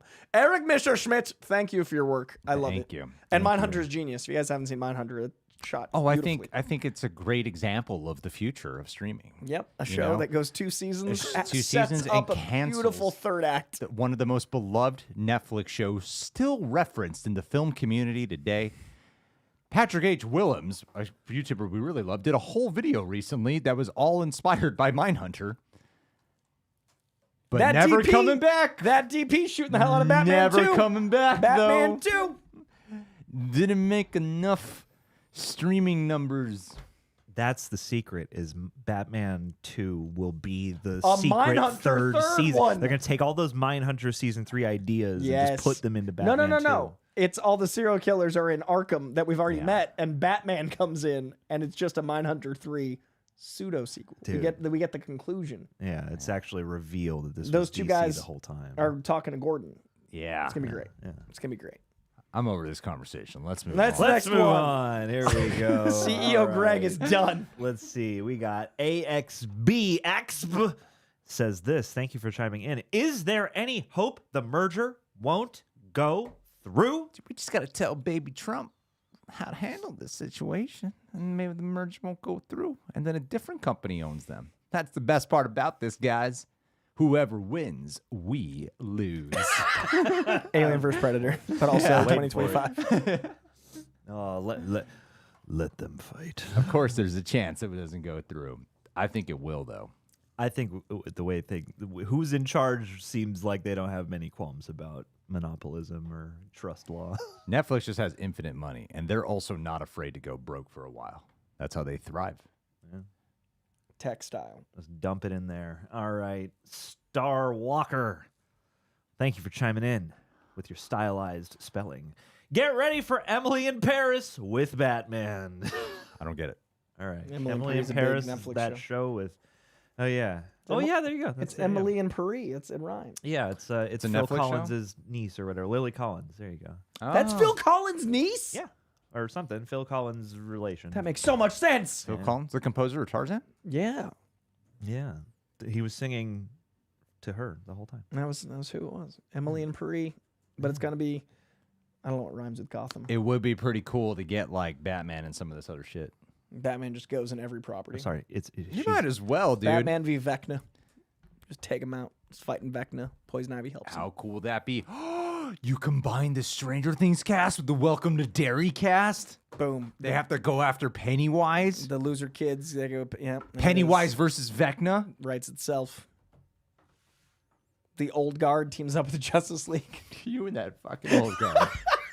Jesus Christ. You know, I'm the one guy. If any one character could make this work, it would be Batman. Because Batman is the one character where every viewer would have cause to go, well, he's Batman, and he probably would have a way of like piercing through the universal barrier and going to all the other Netflix shit. Like so, you know, he would be that smart. I don't not mention Batman, Scooby-Doo every time I see James Gunn. I am trying. I'm trying so hard. Oh, you work at DC. Get ready for more Restore the Snyderverse, baby. Oh yeah, that's why they did this. Yeah. So that they could put the Snyderverse back. That's why they spent $82 billion. Netflix, with their golden boy Zack Snyder, who has made them so much with those Rebel Moon movies, is going to be taking an Army of the Dead. That whole franchise that is still going today. Hey, Justice League Snyder Cut reaction drops this week. I liked Army of the Dead, and John and I were one of the few who liked Rebel Moon Part 2. It was better than Part 1, and that is not a popular opinion. Someone in the chat said, "Welcome to Dairy Girls," and I respect that. Dairy Girls shout out in the chat. We Welcome love to Dairy Girls. Cool. Nicely done. Best joke of the merger. Let's go, Dairy Girls. Who's Go next watch on an here? episode of Dairy Girls. All right, who's next after Star Walker? I'll tell I need you a who's next snack after before Star a very important movie reaction. We got Silhouetted Animator. Thank you for chiming back in. Since we are late in the saga, I think Dr. Doom's story has to be tied to Kang somehow. Either Doom is another backup plan of He Who Remains, or the F4 universe is the Victor Timely timeline years later. I could see the latter, especially with how much they made the importance of that being its own universe. They could, I think it'd be fun to play with that universe a bit. Obviously, they did it so they could make FF their own thing, but I could see them playing around with that universe. Yeah, it's all great. I think they should just bring back Jonathan Major. You know, a lot of things could have been better if they just recast King. It's crazy the amount of hoops that have been jumped through since the Kang stuff. Like, the entire universe had to shift. Could have just recast him. And especially because he's a time, like, it's narratively possible. Yeah, I don't get it. There's so many post-credit scenes they've ignored if they ignored that one post-credit scene. That's the reason, and it's just omittable. I don't understand. Here we are. Disney Here we Plus. are. Here we are. And speaking of here is also Ark. But appreciate again. the super chat, though. Thank you. Ark. Thank you for chiming back in. Did you all see the Fortnite 0 hour? No, I thank you for the super chat, but I legit don't know what Fortnite is. I don't know what those words mean in that order. I have never seen a Fortnite. Is 0 hour the Tarantino thing? Oh. Because we talked about that 2 weeks ago. Oh, yeah. Is that 0 hour? No. Isn't that like the one with the sister? 0 hour. Yeah. Oh, my. It happened on November 29th. Wow, well, we didn't watch it. Nope. Damn, I think we're missing out on a gold mine here. We got to get into the Fortnite business. We're just old. I think this is what it feels like to get old. Just big events. And I'm like, I don't know what those words mean. See, when you're in LA, everyone's like, you got to get, there's always a new thing that pops up. And they're always like, you got to get on this, you got to get on this, you got to get on this. And then after a while, you're like, I'm just going to stick to like a couple things I'm interested in. Yeah.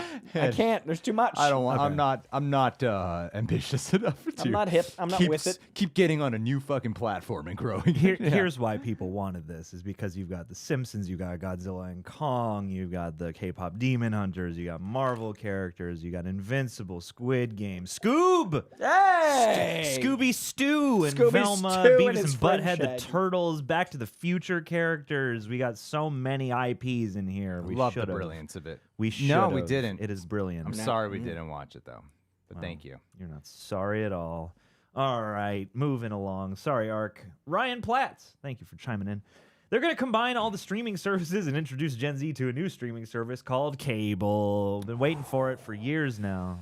It is becoming no different. It is already cable. Much more expensive, and it's fleeting. We, like things, we license literally issues. just a snake ate its own tail. We literally have commercials Well, and it's everything. the same as like cabs and taxis into Uber and Lyft. Like it's once you get rid of the subsidies from tech because they want infinite growth, then it just becomes the thing they disrupted. Yeah. Well, I'm excited for it. I did. See, the thing is, I don't have much of a qualm because I didn't have cable growing up. So this is my. I get to fulfill It's your my first my time childhood overpaying. fantasy. Yeah. A bunch of channels I forget I have. Oh, this is what it was like for my parents that I talked about. Yeah. Oh yeah. You had the Monster Channel growing up. I was so jealous. I had cable for 1 month, and Monster Channel was a preview month for it. That was cool. Hell yeah. All right. That was cool, man. Thank you, Ryan. Get ready for your new cable package. We got the Olivia comment. Look at your phone, you deadbeat husband. Killing Now we're the there. game. Money Now we're goes there. right back in my pocket. Silhouetted Animator is back in Thanks. action. Thank you for chiming in so much today. You just paid YouTube 40%. Just yeah. Thanks for giving YouTube 40%. Well, support the house. Got taxed. Will we get uniform streaming service with HBO and Netflix? Also, weird timing. Arrow is going to be off Netflix this month due to the CW contract expiration. Weird. I think it will go back on. Yep. I think it'll be okay. You'll find your Stephen Amell era. I'm pretty sure we'll be back there soon. With what's happening right now, and I imagine they'd want to consolidate it. It eventually just goes that path. Even Disney and Hulu did that now. Yeah, I think it's inevitable. I think it'll be that. I think it'll be exactly like Disney and Hulu, where you can have both, or you can just access everything from Disney Plus. Right. Yeah, What do you think they'll call it?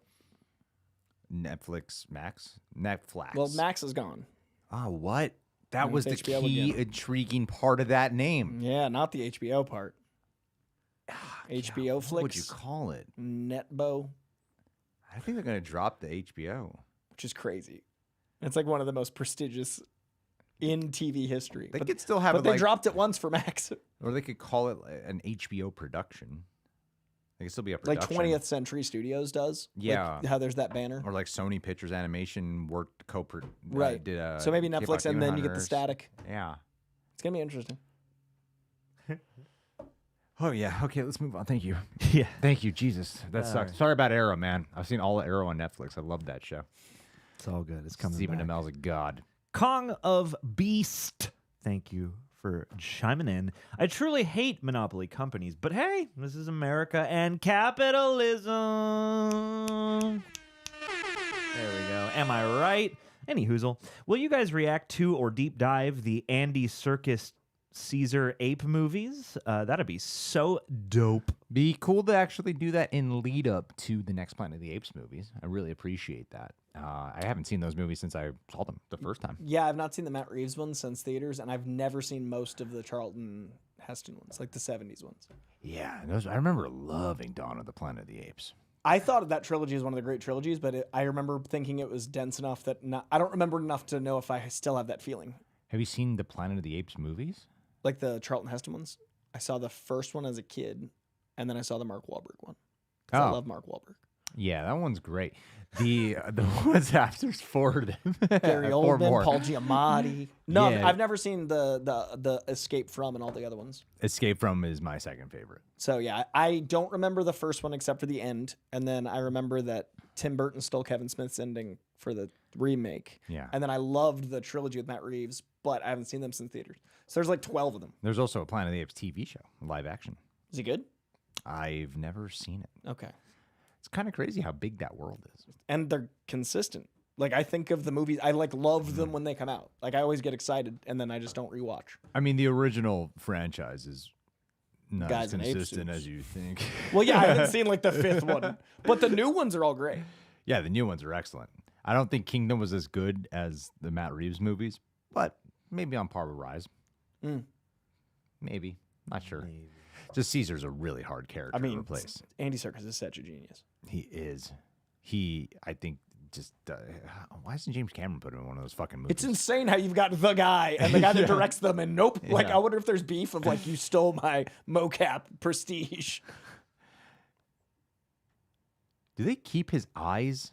Because that was the thing when I was thinking about Avatar, of why I have a hard time getting on board sometimes with it, is when they call this the digital makeup, they call it. Yeah.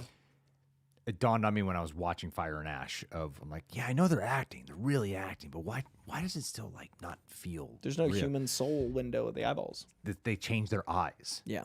Even though I know they're riffing off the actor's eyes, when you paint over their eyes, the eyes are the soul. Yeah. And I don't connect to the Avatar movies, but I connect to the apes. well, with Andy Serkis, I remember everyone being surprised by, holy shit, Gollum looks like Andy Serkis. Right. And if you meet Andy Serkis, Yeah. you're like, okay. And I think it's because they kept his eyes. Yeah. And they just slightly accentuated it. Yeah, I I was think gonna so. say, did you have this problem with Alita? Because I think they just took her eyes and make them much bigger. I didn't have that problem with Alita. Yeah, and I think that's a good point. Yeah. It's like probably why. But they when you look at Kate Winslet in Avatar, it's like her eyes are here. Like, Yeah, it's like, I'm not gonna they're really know. different shapes and stuff. Yeah, so I and that's the thing that I think detracts. Though they kind of keep Jake Sully, he looks a little bit like He looks Sam way more Worthington. like, yeah. And that I think Yeah. that helps you human connection. I think there's an uncanny valley element to Avatar. Yeah. Anyway, let's move on. Thank you. All right, Uncanitar. Jamco, thanks for chiming back in. Yamco, however you say that. If the OG Avengers bring their kids into Doomsday or Secret Wars, Daredevil or sex work, we could get the young Avengers stepping in while Doom wrecks their dads, them teaming up to kick his ass. Who's your favorite young Avenger, and why is it Squirrel Girl? You know what's crazy is I feel like because of Marvel slowing down and the year they had with Thunderbolts and Fantastic Four not doing the numbers they should have, it feels weird to have like Avengers questions, and there's an Avengers movie next year. I know, and but it's also showing the excitement. I That love. have, 'cause No. We have not talked about Avengers at all, and then there's so many in the super chats. Yeah, it just hit me. Like this is like the 4th or 5th, and I'm like, oh yeah, it's Avengers next year. Yeah. So I'm favorite young. I mean, in the roster right now of who's there, I would say it's Miss Marvel. Miss Marvel or Kate Bishop for me. I would still opt for Miss Marvel as my favorite of them all. Yeah, Amon Vellani seems so perfectly cast and such a nerd and like really gets it, and then the character suits that. My meeting her was one of like the cool. I've seen Simu Liu at so many events. Yeah. He was even at the Netflix event. He like walked right past me. I've never said hi to him, but Amon Vellani. Yeah, saying hi to her was such an honor. She is so fucking cool. Yeah. I think she's great. And she wrote a great Miss Marvel comic. Like I love how much she gets the character. Yeah. Big fan. Yeah. Heck yeah. All right, shouts out to Ms. Marvel. Kenya King, thanks for chiming in. What does this Netflix deal mean for physical media? Truly, Buy it now. We're gonna get more. truly no ownership of anything as a customer. I'm also scared movies will have that Netflix look. Look, guys, you don't want to own so many discs. All right. Shit piles up. It gets in the way. You don't want to pop that bad boy in. What you want to do is be able to scroll through like a little remote control. It's all accessible, all in one place. This, easy to break. Waste of money is what it is. Clogs of space. You can leave more room for, I don't know, a space to hold your controllers now. Netflix, 2026. You heard it here, folks. I don't know how you had the perfect music ready, but that was immaculate work producing. Nicely done. I'm working hard back here. All right, I'm moving along. Thank you, Kenya. Took my contacts out. They're making me more tired because I didn't sleep and my eyes are dry. Clayton Crook. Good to see you again. I'm still trying to read when it's not going to happen. Get a little closer to the It's screen. just so far away. Since Stranger Things is ending, thank you for chiming in, Clayton Crook. are playing. Since Stranger Things is ending, pick one character that is 100% safe and not going to die, and one character that is going to kick the bucket. Oh, okay. One character is for sure not going to die is Dustin, because there was a thing on a Hot Ones with Finn Wolfhard where I won't say what he said, but I was like, well, dude, that's Did he spoil it? kind of. Wow. Because the question was like, And Greg just spoiled. And then Greg just told me and the internet. well, the question was, if you eat the hot, okay, the question is one of those, I forget what that show is called. It's a different Hot Ones one where if he can either answer the question or eat the hot wing, and he avoided the question. And the question was, tell us who dies in Stranger Things. Mm-hmm. So he didn't want to tell you. So he just ate the question. Then he made a joke and he's like, oh, and Dustin dies, by the way. And everyone laughed. I'm like, well, now you just told us Dustin Dude, he lives. doesn't die. Yeah. Or was it a double blind? Double blind. Oh my God, he said it And right he to actually, us. just like Mark Ruffalo, he told us all the Avengers died. Who do you think will live, Coy? I mean, die. real Who do you think will die? mind Who did we say? Die. You said Steve? I think Steve, because he's so liked. Yeah. Steve. Who do you think? Go one. Murray. They're gonna kill Murray. Oh. Vecna and Joyce. I think Joyce is gonna get crucified. Actually. Literally crucified. It's gonna be fucking. Who do you think has to disgusting. live? That's what that 2-hour movie is. Just her getting. It's the Passion of Joyce. Oh, Mel gets to make his movie for the Netflix. Passion of the Joyce. Who do you think? This is your will.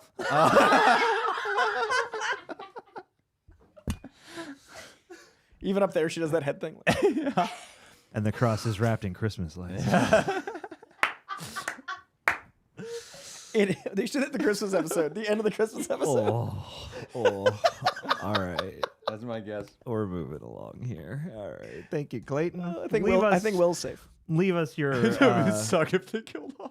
after all that character has been through. But yes, leave us your definitely living and definitely dyings in the chat. Fred Skull, thank you for chiming in. Love that name. Hey, buddy. Netflix. Netflix isn't going to ruin anything. Streamers don't take ruin-worthy swings. It'll be more mediocrity with occasional auteur fare. Not worth it.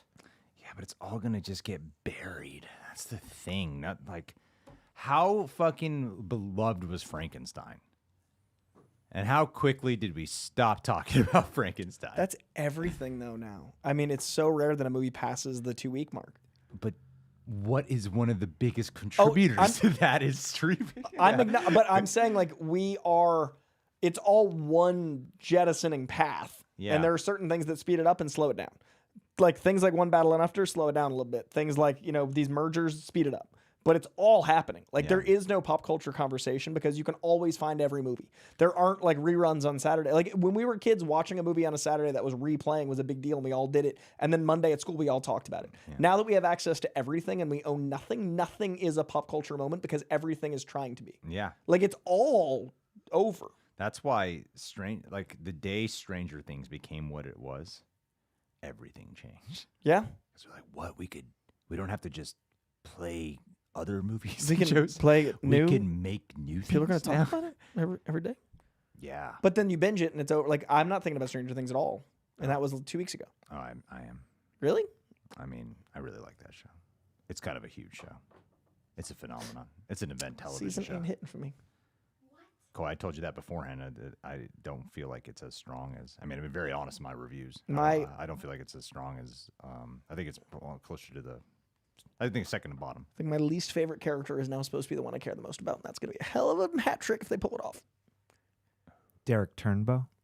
Derek Turnbow. No, I've always thought Will was the most like gay. Obviously, no. They write him in a way that feels like the thinnest. Like they are like, oh, every stereotype. Like he's like cliche the character, and now they're like, but now he's Phoenix Boy. And I was like, so happy for him in that moment.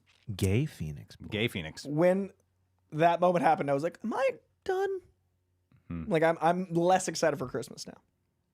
Yeah, I think they've made it. It's the final season syndrome. It's just like all plot. Yeah, and the character motivation hasn't been as strong. Like every episode's been like I like this part, but then there's something. I was very honest about it. And fourth episode, I did actually like the fourth episode a lot, but I do think it's still shaping up to not be one of their strongest ones. Well, it's tricky because there's that thing where the not Easter eggs, there's the seeds that are planted that have to pay off. Yeah. But it feels like that's the obvious one, and I don't think there's going to be like a surprise. Like it's like, well, yeah, Will has to become this, like, duh. Yeah. But like, now I'm like, oh, that was supposed to be a moment, and it didn't feel like a moment. It didn't feel like a moment to you? No. Oh, it felt like a moment to me.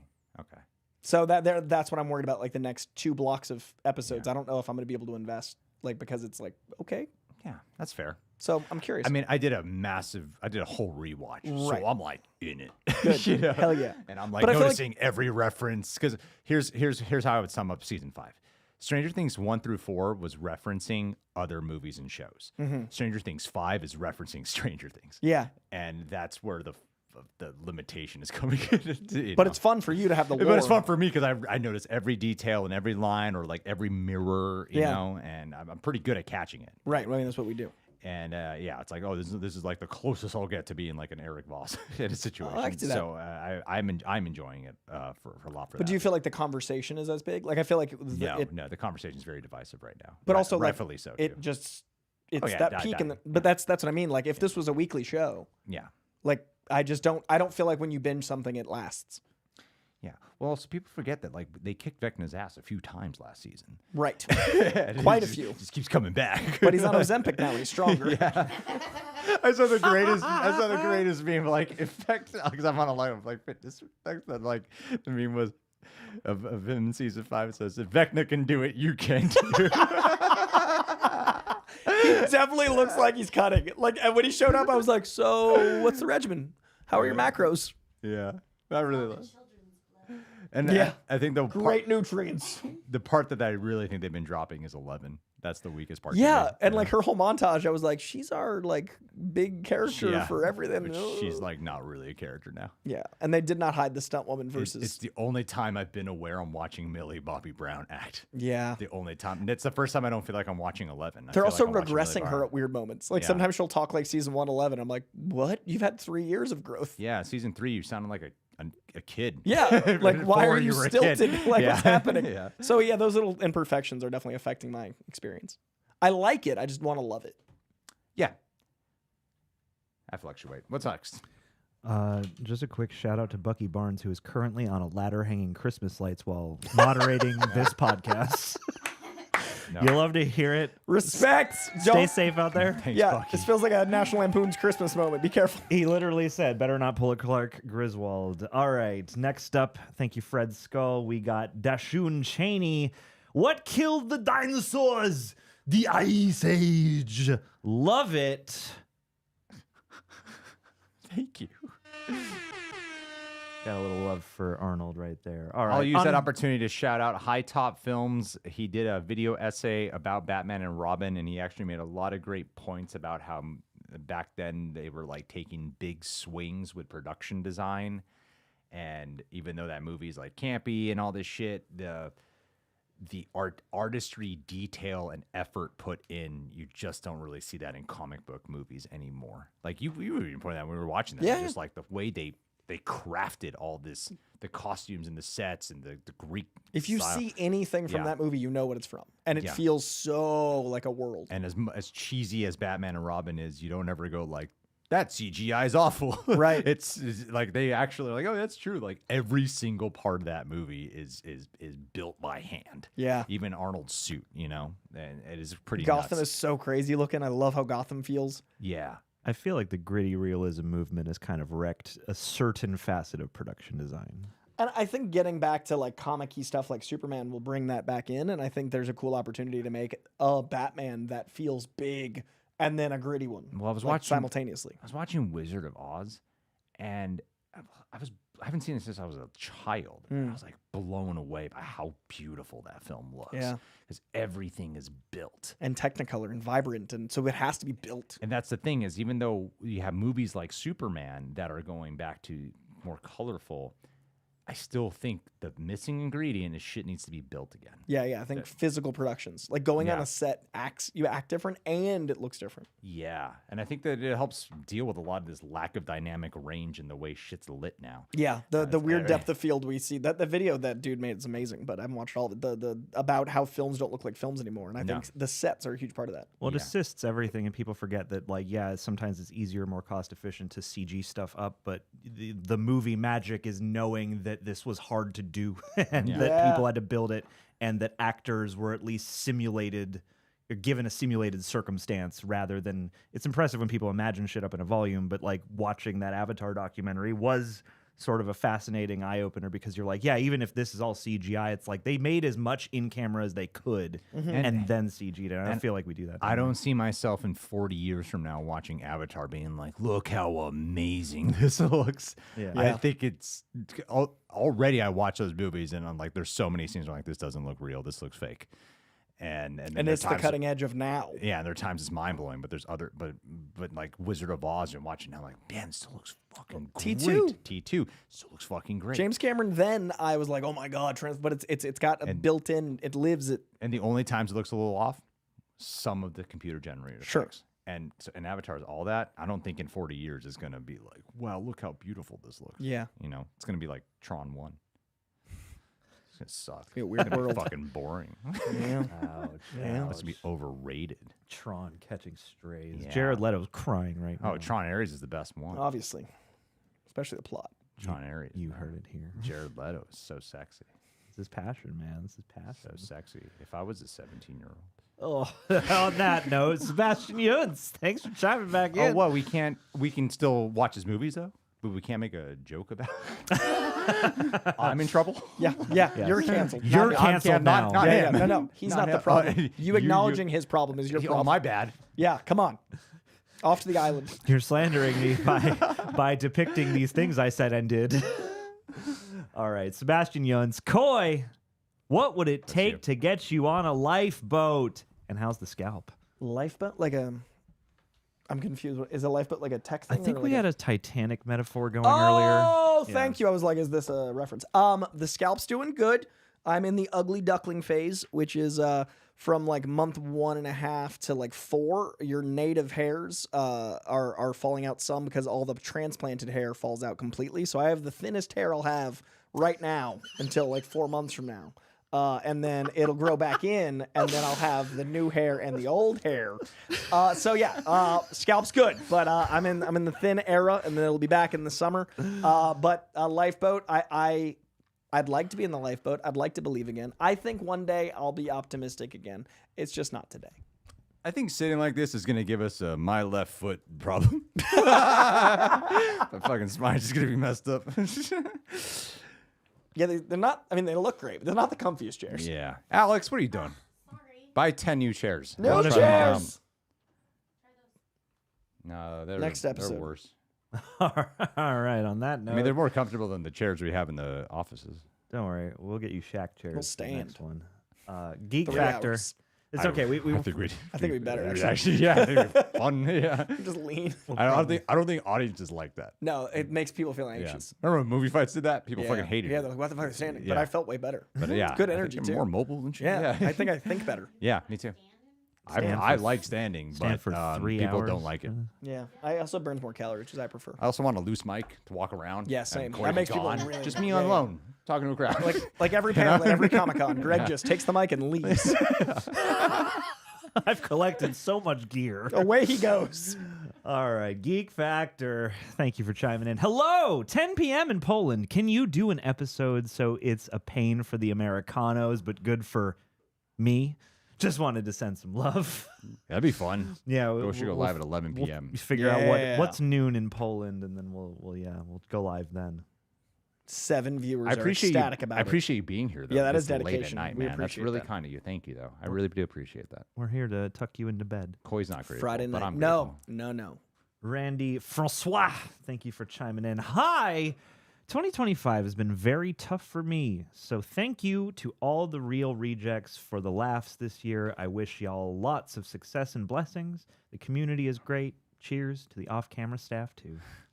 Thank you for the off-camera staff has been very, very, very incredible. Hell and yeah, necessary. Alex. Yeah, the editors. Oh. Jesus, you selfish Shouts out to narcissistic. Prep. Just Alex. She's like, by the Shouts way, out to- Did you guys it's hear- off-camera person. Shouts So, out to did Prepper you and guys- by Digital the Fox. way, Did you guys I hear don't know, her? yeah, she's like, Is there any other by the way- off-camera people? is that besides directed only at me? me? Because frankly, I'd like to know if there's anyone else I need to share this honor with. And Yeah. Am I free to take the whole honor, or do I have to share? no one designs the shirts or draws them or PLD. edits these videos or does any uploading. Yeah. Or... Eric at Nerd Chronic. Meanwhile, Bucky Barnes is like, the fuck, I'm on a ladder right now, trying to Barnes- moderate this Bucky shit. Barnes has Bucky been- Barnes is like, He's been to the store working been with to us. McDonald's, he's off on a camera. ladder. He's been at McDonald's off camera. Alex is very upset you exist, Bucky Barnes. Yes. All right. Well, Battle Royale. And thank you, and I hope 2026 is better for you. Yeah, absolutely. Listen, I need to grab a little snack because I have to film in 25 minutes. But I agree. I'll take the next one. How many more we All got? right. Lobstar, I'll give you a count after I read from Lobstar. Thank you for chiming in, Lob. I'm just glad Paramount, with their terrible CEO and the Saudi kingdom, didn't get Warner Brothers. You know, the business side of this here show business sure is tricky as soon as you go anywhere near the top of any money. So I certainly don't like knowing the business side as much as we seemingly have to. When I was a kid, I don't know if it was naivete or if the public was just that much less exposed, but I certainly didn't enjoy the journey to this cell and then finding the animosity and all these different things. I keep standing by my hope that everything works out to the place that artists can make more art because of a financial backing. I will stay concerned at the money being at the cost of creative freedom, but we have no idea what it's going to be yet. But I certainly didn't enjoy the people that were rooting for certain companies to win for the wrong reasons. Political answer. All right. Killing it, Coy. That was excellent host work. It's like I ran for president and I didn't enjoy a moment of it. That's why I can't do politics. I like people too much and I hate double talk. It's all good. It's all good. You're better than you think. All right. Travis Nickerson is up next. Thank you for chiming in, Travis. Great time to leave, Greg. I was all by myself talking about Paramount. Fucking flailing in the dark. There Oh, it's we go. beautiful, though. There we Look at that go. majestic meal. I just got to mix my protein powder into this yogurt. Greg just came in here with a fucking cup of crispy. Now, guys, I want to be. This is a serious moment. This is organic brown rice cereal. Getting to the shape that Greg and I like to be at is this level of dedication. So when I say that there are extremes on both ends of the political spectrum, there are also both extremes on the body fat perspective. Because this is a stressful way to live, but feels fucking great. I should have got a bigger bowl. We're going to need a bigger bowl. I can't mix this. It's too Have a late. bowl We've for gone your too bowl. far, Alex. There's just fucking cocaine splashing all Yeah, over the table. I should eat raw powder, guys. There's little bits of old Hollywood all over the desk. Get ready for a cinnamon I thought challenge like that is redux. fine. Oh, look at that. The studio What's episode. the next season question, 2. guys? All right, next question coming right up. We have Travis Nickerson. Hey, buddy. Thank you so much for chiming in. I think Red Claw from the animated series abducted Alfred Pennyworth and a British secret agent to force the release of a nuclear missile code, leading to a confrontation with Batman and Robin. Wait, what is this pitch? I don't understand what the fuck I just heard. Is this for I like was the like, Batman 2 or and something? I'm like, what? Is this a Batman 2 I was or a with you Brave till and the Bold? nuclear missile code. Is this a new DC? I don't know EU Red take? Claw. Red Claw from the animated series. I need help there. Alex, can you put a tinge of water? Wait, no, I can do that right here. This Let's is just go very according to plan. Greg pulls out a gallon-sized tub to pour on his cocaine bowl. Look at the fucking headphones. I'm sorry. So much This has is- gone wrong. This is my home. This is amazing. Hang on. Let me zoom out of this shot. Guys, so we're you can approaching really- hour 3.5 of the live stream, and now Greg is going to attempt to make what he refers to as lunch. He is currently pouring a transparent liquid, perhaps water, there's just too much perhaps powder. ethanol alcohol, into a bowl of what appears to be protein and some sort of brown rice. Some type of it's Kite Hill yogurt Kind of yogurt. and brown rice organic cereal. Do you remember that scene in The Matrix where they're eating the slop and Cypher goes... Tastes like chicken. Yeah, and Cypher's like, nothing's better than a steak. I don't care if I get put back in the Matrix. This holiday season, I feel like Cypher, and I'm jealous of you being Jesse, but that looks like what the fake chicken tenders are at high school when you find out that Tyson makes cancer. Yeah, That's crazy. It has all the nutrients the Has all body the- needs. It's all the Good fats, good carbs, good protein, That's amazing. organic. Just little shards of dust flying out to show how tasty it is. No one knows what tasty meat tastes like. That's why everything tastes like tasty. That's why everything tastes like chicken. I can smell the like a sweetness, but it has no distinct smell. It's just sweet. Yeah, this is why I put on 10 pounds. This is Because this isn't worth doing 7 days a week, guys. It's like the broken Frosty machine at McDonald's. I really meant it. I'm getting the photos and I'm lightening the load. Fucking meant that shit. I just wanted to prove I could do something. Oh, what's next? Oh man, I love cutting to you both looking off frame at whatever is happening on this table. it's crazy. All right. And then here's how my mind works. This little bit of powder I'm missing, I'm like, shit, how much protein How is many that? grams am I not accounting for? that is What are my exactly- macros? That's how my mind works. Like, shit, am I missing like 5 grams of protein? It's crazy that this is what it's like to live healthy, but Keith Richards is alive. Like, I think about that all the time. Like, the span. I think about how, like, some people can be 4'11" and there can be, like, Shaq. And then I think of people that live like this and die young, and Keith Richards is like pickled. Because this is born out of insecurity and stress. Yeah, but it means, Where like, you get abs. he's having a good time. That man lives. Yeah. That's true. That's crazy. But would you eat a pickled Keith Richards? Depends on the macros. Okay, we're moving on. I pulled up Red Claw in case you need a refresher I vaguely remember that character. It's been a Yeah, while since the animated series, to be honest with you. Yeah, man. Well, this is a good pitch. Yeah, man. Whatever you're pitching here, it sounds like a lot of fun. So I'm just gonna green light your project right Greenlit, there. and I like the spy use of Alfred. Script on our desks collectively by Monday. All right, Dashoon Cheney back in action. Ayo, no Diddy. He's taking David's DP. Love Coy. You caught my little. I need to see that documentary 50 Cent. Like, the pettiest king. Like, Kendrick and Drake can learn from 50. He has hundreds of hours of Diddy footage, got the green light for the documentary the week he was accused, and has footage from the week of his arrest talking about getting out of it. Like, what kind of spies does 50 have? I'm so impressed with 50 v. Diddy. 50's a genius. He's so, like, marketing. Had, like, one hit album, and he's a billionaire. Because he... Like, vitamin water, he knew how to marketing. just fucking, like, I know business. Yeah. So, and like, to be fair, his debut album is one of the great debut albums, especially of the 2000s. And his second album with Candy Shop, like, had enough hits to ride that wave. I think he's had 3 or 4 decent albums since, and a lot of not so decent. But, like, I forgot about Candy Shop. Yeah, that album's pretty solid. The Massacre came out on Valentine's Day, 2 years after the Get Rich or Die Trying album. And he had the movie that came out, and that soundtrack also boosted him back in the zeitgeist. He's always good at staying in the zeitgeist, but he markets so well, and he used all of that acumen for justice, and I can't wait to watch it. I'm so excited. Fitty Diddy. I should have just had a Huel bottle. That would have solved the trigger. You could have had a 50-cent vitamin water. But here we are. Here we are. 50 Cent is a very entertaining cat. So funny. Tom Bullard, thank you for chiming in. Love Greg and John's reactions to Brooklyn Nine-Nine. Was curious if y'all ever finished it. Also love Last Man on Earth. Check out Greg's interview with Will Forte. Last Man on Earth is a great fucking show. Terrific show. John, take it away. What's the answer to that Brooklyn Nine-Nine one? Channel brings me so much joy. Yes, we did finish Brooklyn Nine-Nine. We eventually, because it was so hard. Hang on, let me just zoom in on that. Because it was so hard to keep those unblocked on YouTube. We finished the show on Patreon. So if you are interested, you can come on over there and you can watch Brooklyn Nine-Nine along with us. But there's still some on YouTube though. Yeah, they keep getting blocked like every other day. Yeah. The more time goes on, you can't find it anymore. I was just watching Greg be married. Huh? It's just such a display. It's just such a. There it is. There it is. This is what it's like when you don't have to like pick up chicks, man.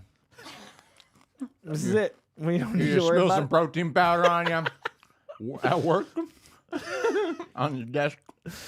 Yeah, we love to see it. They call this content. This is what Netflix's movies are going to be like now. All right. Moving right along. Thank you, Tommy. Yes, go look for those Brooklyn Nine-Nine reactions. Isaac Rust, thank you for chiming in. Do you think more TV shows should be pushed to a theatrical release? Why or why not, and how would you do it? Oh, yeah. I'd love to see like season 6 of Curb Your Enthusiasm in the theaters. I want that 10 minutes where the kids are getting killed at the episode 1 of Dairy. On a loop for On 2 IMAX. hours. that show would be great in theaters. It would be. I'd watch the shit out of Welcome to Derry in theaters. Yeah. Everybody dogs the CGI, though. They would have to improve that. But like Pluribus, Breaking Bad for sure. People dog the CGI in Derry. Yeah, which is surprising to me because I haven't. I mean, there are times when you could tell they are using CGI, but they've made some pretty icky, squirmy, disgusting stuff. But the show's kind of campy, though. Yeah, It's like a straight up B movie sci-fi. It doesn't show look at out of times. place. It looks Yeah. like it's for that show. well, take it up with the people, but it is like a common thing I see people responding to out there. But yes, put them all in the theaters. And how do you do it? Basically, you get a copy, you coordinate with the theater to play the copy, and then you sell tickets so that people can come and see the exhibition of the copy. Licensing. And that's how I would do it. I would license the copy to be shown there, and then send the royalties out to whoever is involved with the movie. I think that's how I would personally do it. But you don't have to do it like me. I mean, Quentin and I have talked extensively about how that should be a thing. Like what Stranger Things is doing, they should definitely be doing way 100%. more of that. Yeah. Disney should have put their shows out, especially if they want them tied to the movies. Yeah. It's called The Mandalorian and Grogu. Yep, it's gonna. All right. Michelle, thank you for chiming in. Really appreciate you. Wanted to send you guys some big love and gratitude, and that is very Thank generous you. of you. Thank you. And those are Canadian dollars, so they're worth more than American dollars. Or Those are very kind dollars. less, I'm not sure. But they're it's always more appreciated. expensive in Canada. This channel has been such a comfort to me, especially since getting my terminal cancer diagnosis. I'm so sorry to hear that. So sorry. Thank you so much for the escapism and entertainment. Love you guys. Dude, sending out love to you too. Thank you for being here. We love you. And yeah, if we could bring a little bit of joy your way, I'm pleased. Did we know that I don't think so. about her cancer? I don't think we knew that. I'm I feel sorry. like I've- that really I just feel like fucking hit me like a brick, man. Yeah. Yeah, I'm so used to seeing your name for years. Yeah. What? I'm sorry. I didn't know that. You should hold on to your money. I mean, That's what matters most when you're suffering. yeah.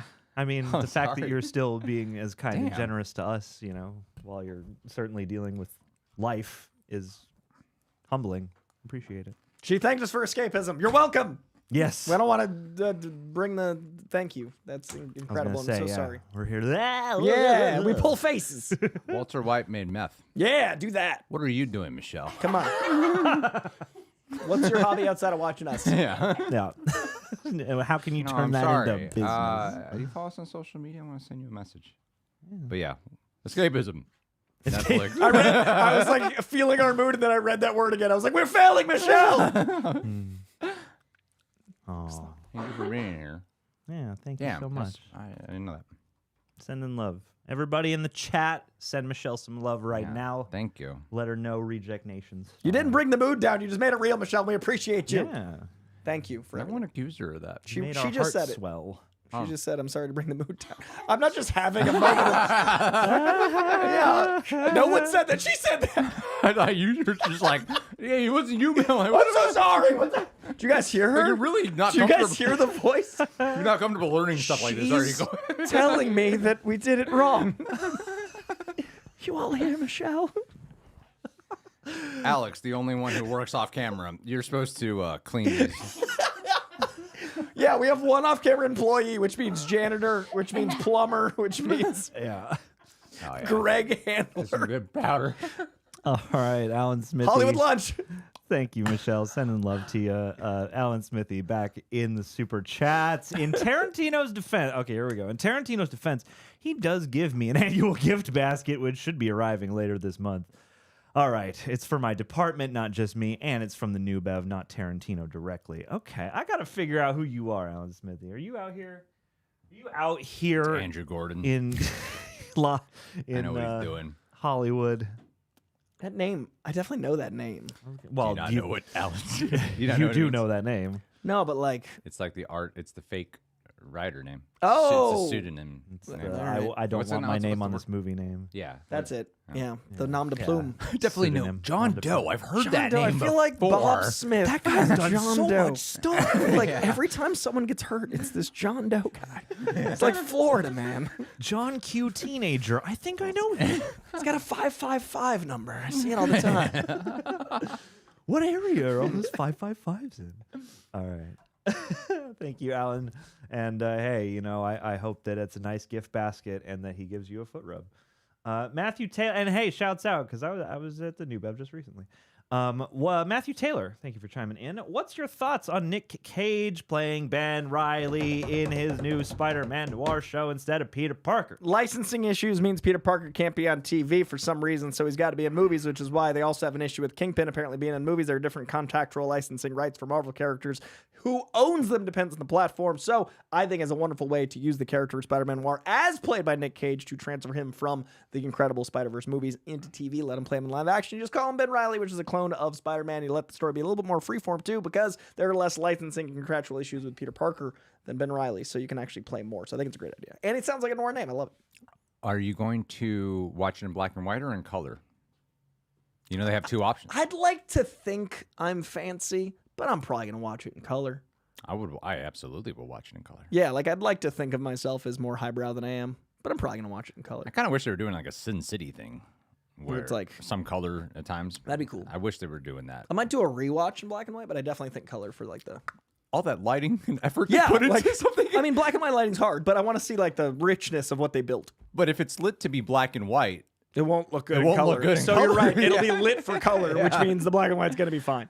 I mean, I'll be watching it here probably. So how will we watch it?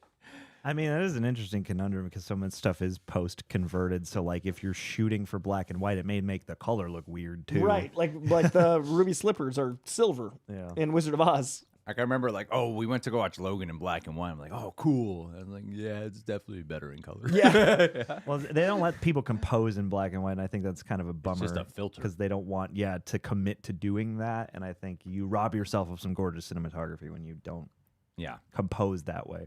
But I'm really excited about it. I think the Ben Reilly thing is a very cheeky way to do it. Yeah, I know you're a Ben Reilly lover. Also, Sounds as like a fun. huge Clone Saga fan, it's cool to see Ben Reilly. Yeah. All right. Mitch. Thanks, Mitch, for chiming in. Hey, guys, will there be any pluribus reactions? No. Not at this moment in time. No abyss. No. Plura no. No, we can't. Like, we can't even get a lot of schedules to line up right now, man. It's a little tough. There's supposed to be a third person with us today. These things are just all off. Every week we're supposed to have three of us for this live, and just doesn't. Yeah. No, I mean, for what I'm going to shoot next. We need to get some more off-camera employees. Greg, am I learning about this show in real time? It's supposed to Did be- we add someone to the live Yeah. stream? Supposed to be a third person with us here? It's supposed to be me, you, and Tara. Oh, shit, the show changed. I missed the memo. We need someone to always be like, I don't know what's happening. Wait, Netflix Yeah. makes movies? There's 4 Warner Brothers? And the Warner sister died. No, there's not. But I am enjoying. I haven't actually been keeping up with it because it's like I only have time to watch. I have homework TV and like one show I could watch, and like Olivia and I are really into dairy, so we've been like prioritizing that. I'm too behind on Pluribus, too. And Pluribus, I actually kind of want to just binge it too. I'm in that mood with Pluribus. Would like, it'd be cool to binge this. Pluribinge. That's how Breaking Bad succeeded. Netflix. It became a binge show. Yeah. Sorry, I got distracted because Charlie Fix is examining your beard, and apparently there's some crack powder left in it from your excursion there. Netflix has, yes, that's true. And my wife complains about that all the time when I eat anything. Is somehow there's always powder, no matter what I eat. You just love condensed foods. Greg, it's lemonade. What's happening? I'm sure that water is not supposed to be like that. What's Going our out on a limb here. Gatorade residue? What's he mean by powder all the time? All right. Thank you, Mitch. Let's see what we got. Ray Torres. Thank you for chiming in. Just a random thought. Will Real Rejects ever become a production studio? I feel like you guys would create amazing films. Who knows? Maybe even buy out Netflix in a couple years. Have a great couple weekend years. and much love. Okay, we're going to sell ourselves to Netflix. That's why I've been so kind. $20,000. What a bargain. I'm ready to do it. At a moment's notice. Snap your fingers. I'm there. Yeah, I mean, it would be cool to actually do some real production stuff. I need to alleviate some positions here. You know. not fire people. I need to alleviate some, This is why we've asked some you roles that I have here. It's a 3-person live And- show. I'm learning it. I'm not one of them. And then I think of alleviate as a bad word, Craig. alleviate some roles I have. Ah, yes. I actually contacted someone, Alex, to help us out with some stuff. Be like, I just told him, like, dude, I'm doing way too much, and I can't be all these positions right now. I don't appreciate my time or life because this is my favorite thing to do is film. It is my favorite thing to do. And I get bummed when they're like, well, you know what you should do? You shouldn't film then. You should do all the other people. Like, Just no, like, I want to film. It's the exact thing I don't want to do. I'll hire those people. What do you want? I've been at companies when they were corporatized, and we're on our way. would prefer that not happen. We are. We're almost there, guys. We're Don't right worry. there. Right, don't worry. If you guys want less chaos. Every time someone has to talk to me, they're going to have to contact Alex, and then Alex will have an assistant who will inform Alex whether or not your email is worthy of my time. All those off-camera employees. Yeah. C Black, thank you for chiming in. C Constantly Black. hiring interns, replacing interns. Pretty soon it's just all going to be interns, and there will be Interns no will be actual reacting. on or off camera staff. The interns will be reacting. Once they want money, I'm sorry, intern, your time's up. The interns will be programming the AI of us. Greg's going to scan all of us. For free for college. Yeah. And they're going to be doing ones and zeros of me as an AI. See, I'm going to treat them like employees, though. Yeah. Berate them, hit them with a ruler. hold We their have college many credit over rulers their here. head for every little offense. Let's move on. Shit, holy crap. All right, C Black, thank you for chiming in. Are you seeing the Endgame re-release on 9/25/26? What? There's an Endgame re-release. Apparently, no Infinity War though. Maybe. Why are they re-releasing it on that day? Yeah, that day of all days, September. Well, next year. No, but because it's already December. But it didn't come out in September, and also that's way before Dooms. I don't understand the Yeah, I don't get it. Maybe to start drumming up hype again for an Avengers movie coming To up? build hype for a new Avengers movie, I guess. I don't know. To refresh audiences' memories and build expectations for the next Avengers. I mean, I think we're planning at some point doing a rewatch, so I don't think I'll want to see it back to I back. saw it so many times in the theaters, and then it reached a point where like no one was in the theaters. I was like, I think I'm done watching this movie. Yeah, I think I'll watch it for whatever we do, but I probably won't go to see it in the theater again. I've seen it too many times now. Yeah. I'm a little done watching it. I need like another year before I see it again.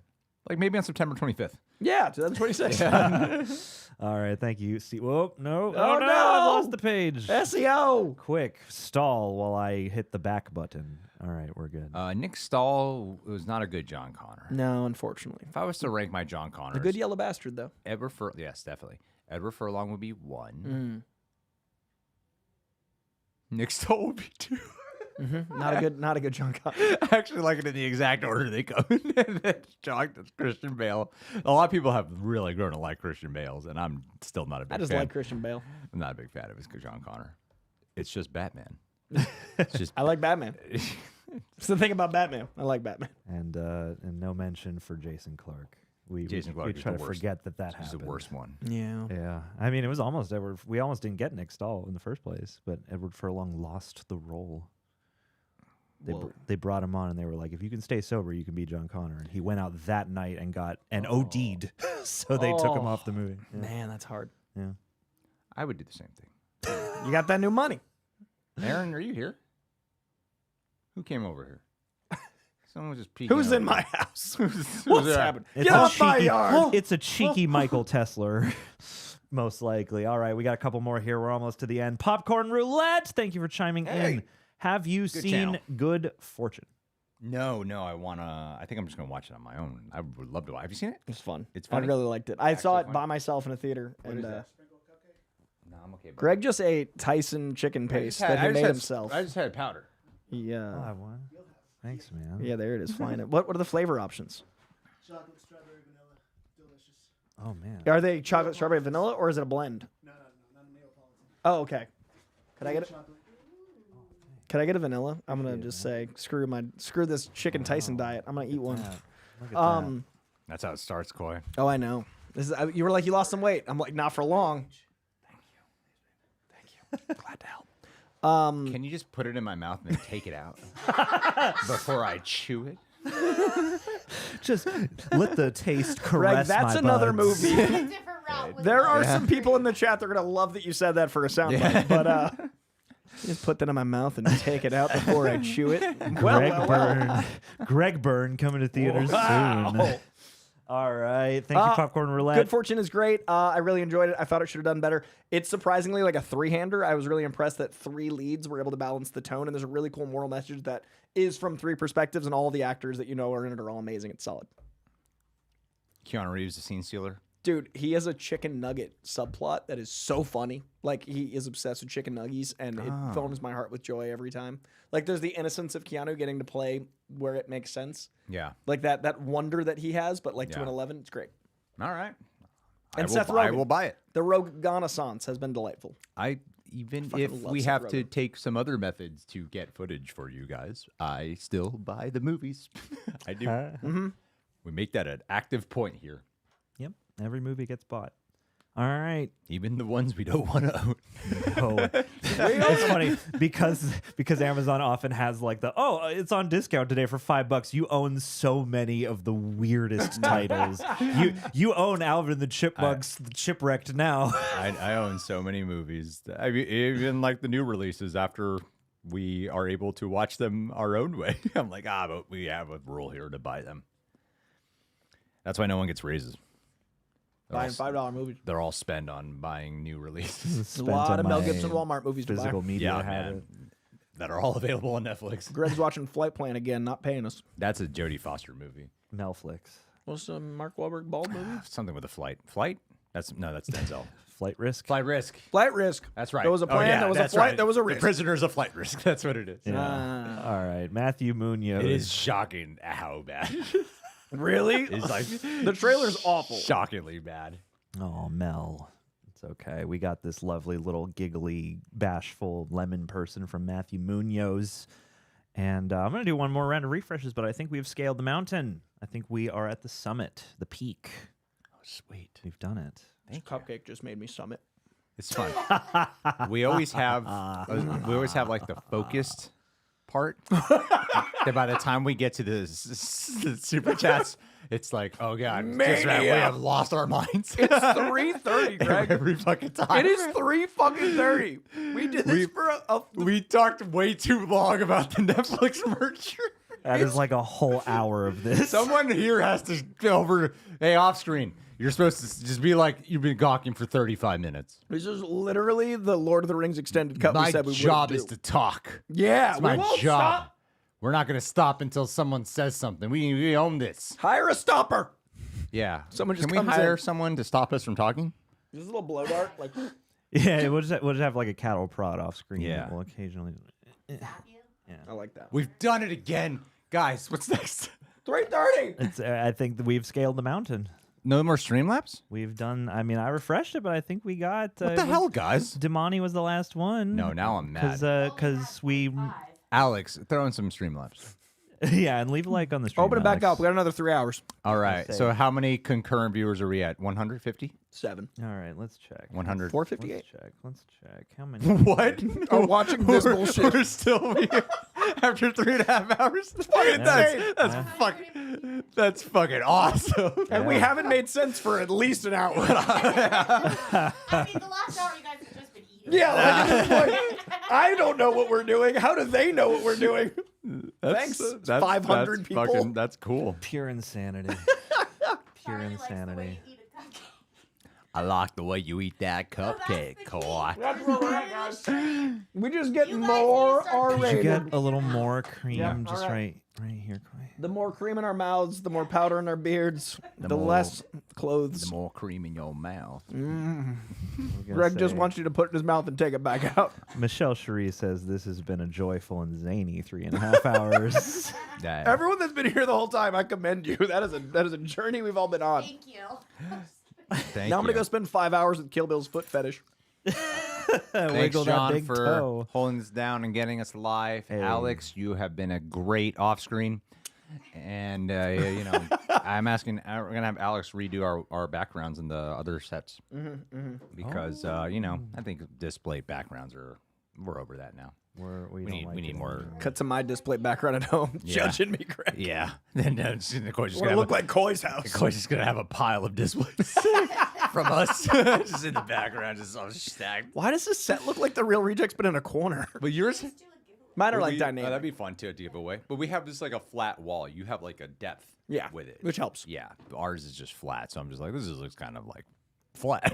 We can do more. But thank you guys for being here. I know something. It was off to a weird start because I suddenly had emotions at the start of it. And now I got to go watch this movie and be sharp and sound smart for approximately 1 hour and 45 minutes. And then really drop the ball after that. It's a good plan. We'll go watch Kill Bill, the whole bloody affair. Oh, you only got like 4.5 hours. Yeah, it's gonna be great. And then I'm getting on. Yeah. Oh, yeah. Great. No, I'm going to eat bad tomorrow. This cupcake was amazing. Yeah, well, there's donuts at City Walk, Oh yeah. which the line is always like 45 minutes. So Voodoo I donuts. won't have time in the 15-minute intermission to grab Do it. some laps. Yeah, it's gonna go and run, gonna run around City Walk, and then fucking get back in that theater. All right, guys, thank you so much for being here. Coy, John, Alex, everyone in the chat, everyone who contributed. You guys rock. Next week's gonna be half a story and only super chat. Oh, next week we have something. No, Doomsday's the next week. Yeah, I was gonna say trailers are soon. So when Doomsday's out, that's, Avatar's in 2 weeks. yeah. So when Doomsday's out, that'll probably be the live stream day we do. Okay. Whenever that is. We just have to figure out when that's coming. But yeah, so it might not be on the Friday. But anyway, we're done. Thank you for being here. I'm closing out. Alex, clean this shit, you bum. Jesus camera. Christ. Give them all the credit. Alex, be quiet. Don't ever talk to me with your mouth open again. Did you just look Greg in the eyes while he's on camera? You know about Greg looking in the eyes. That's why he wears the sunglasses. For the company. For the company.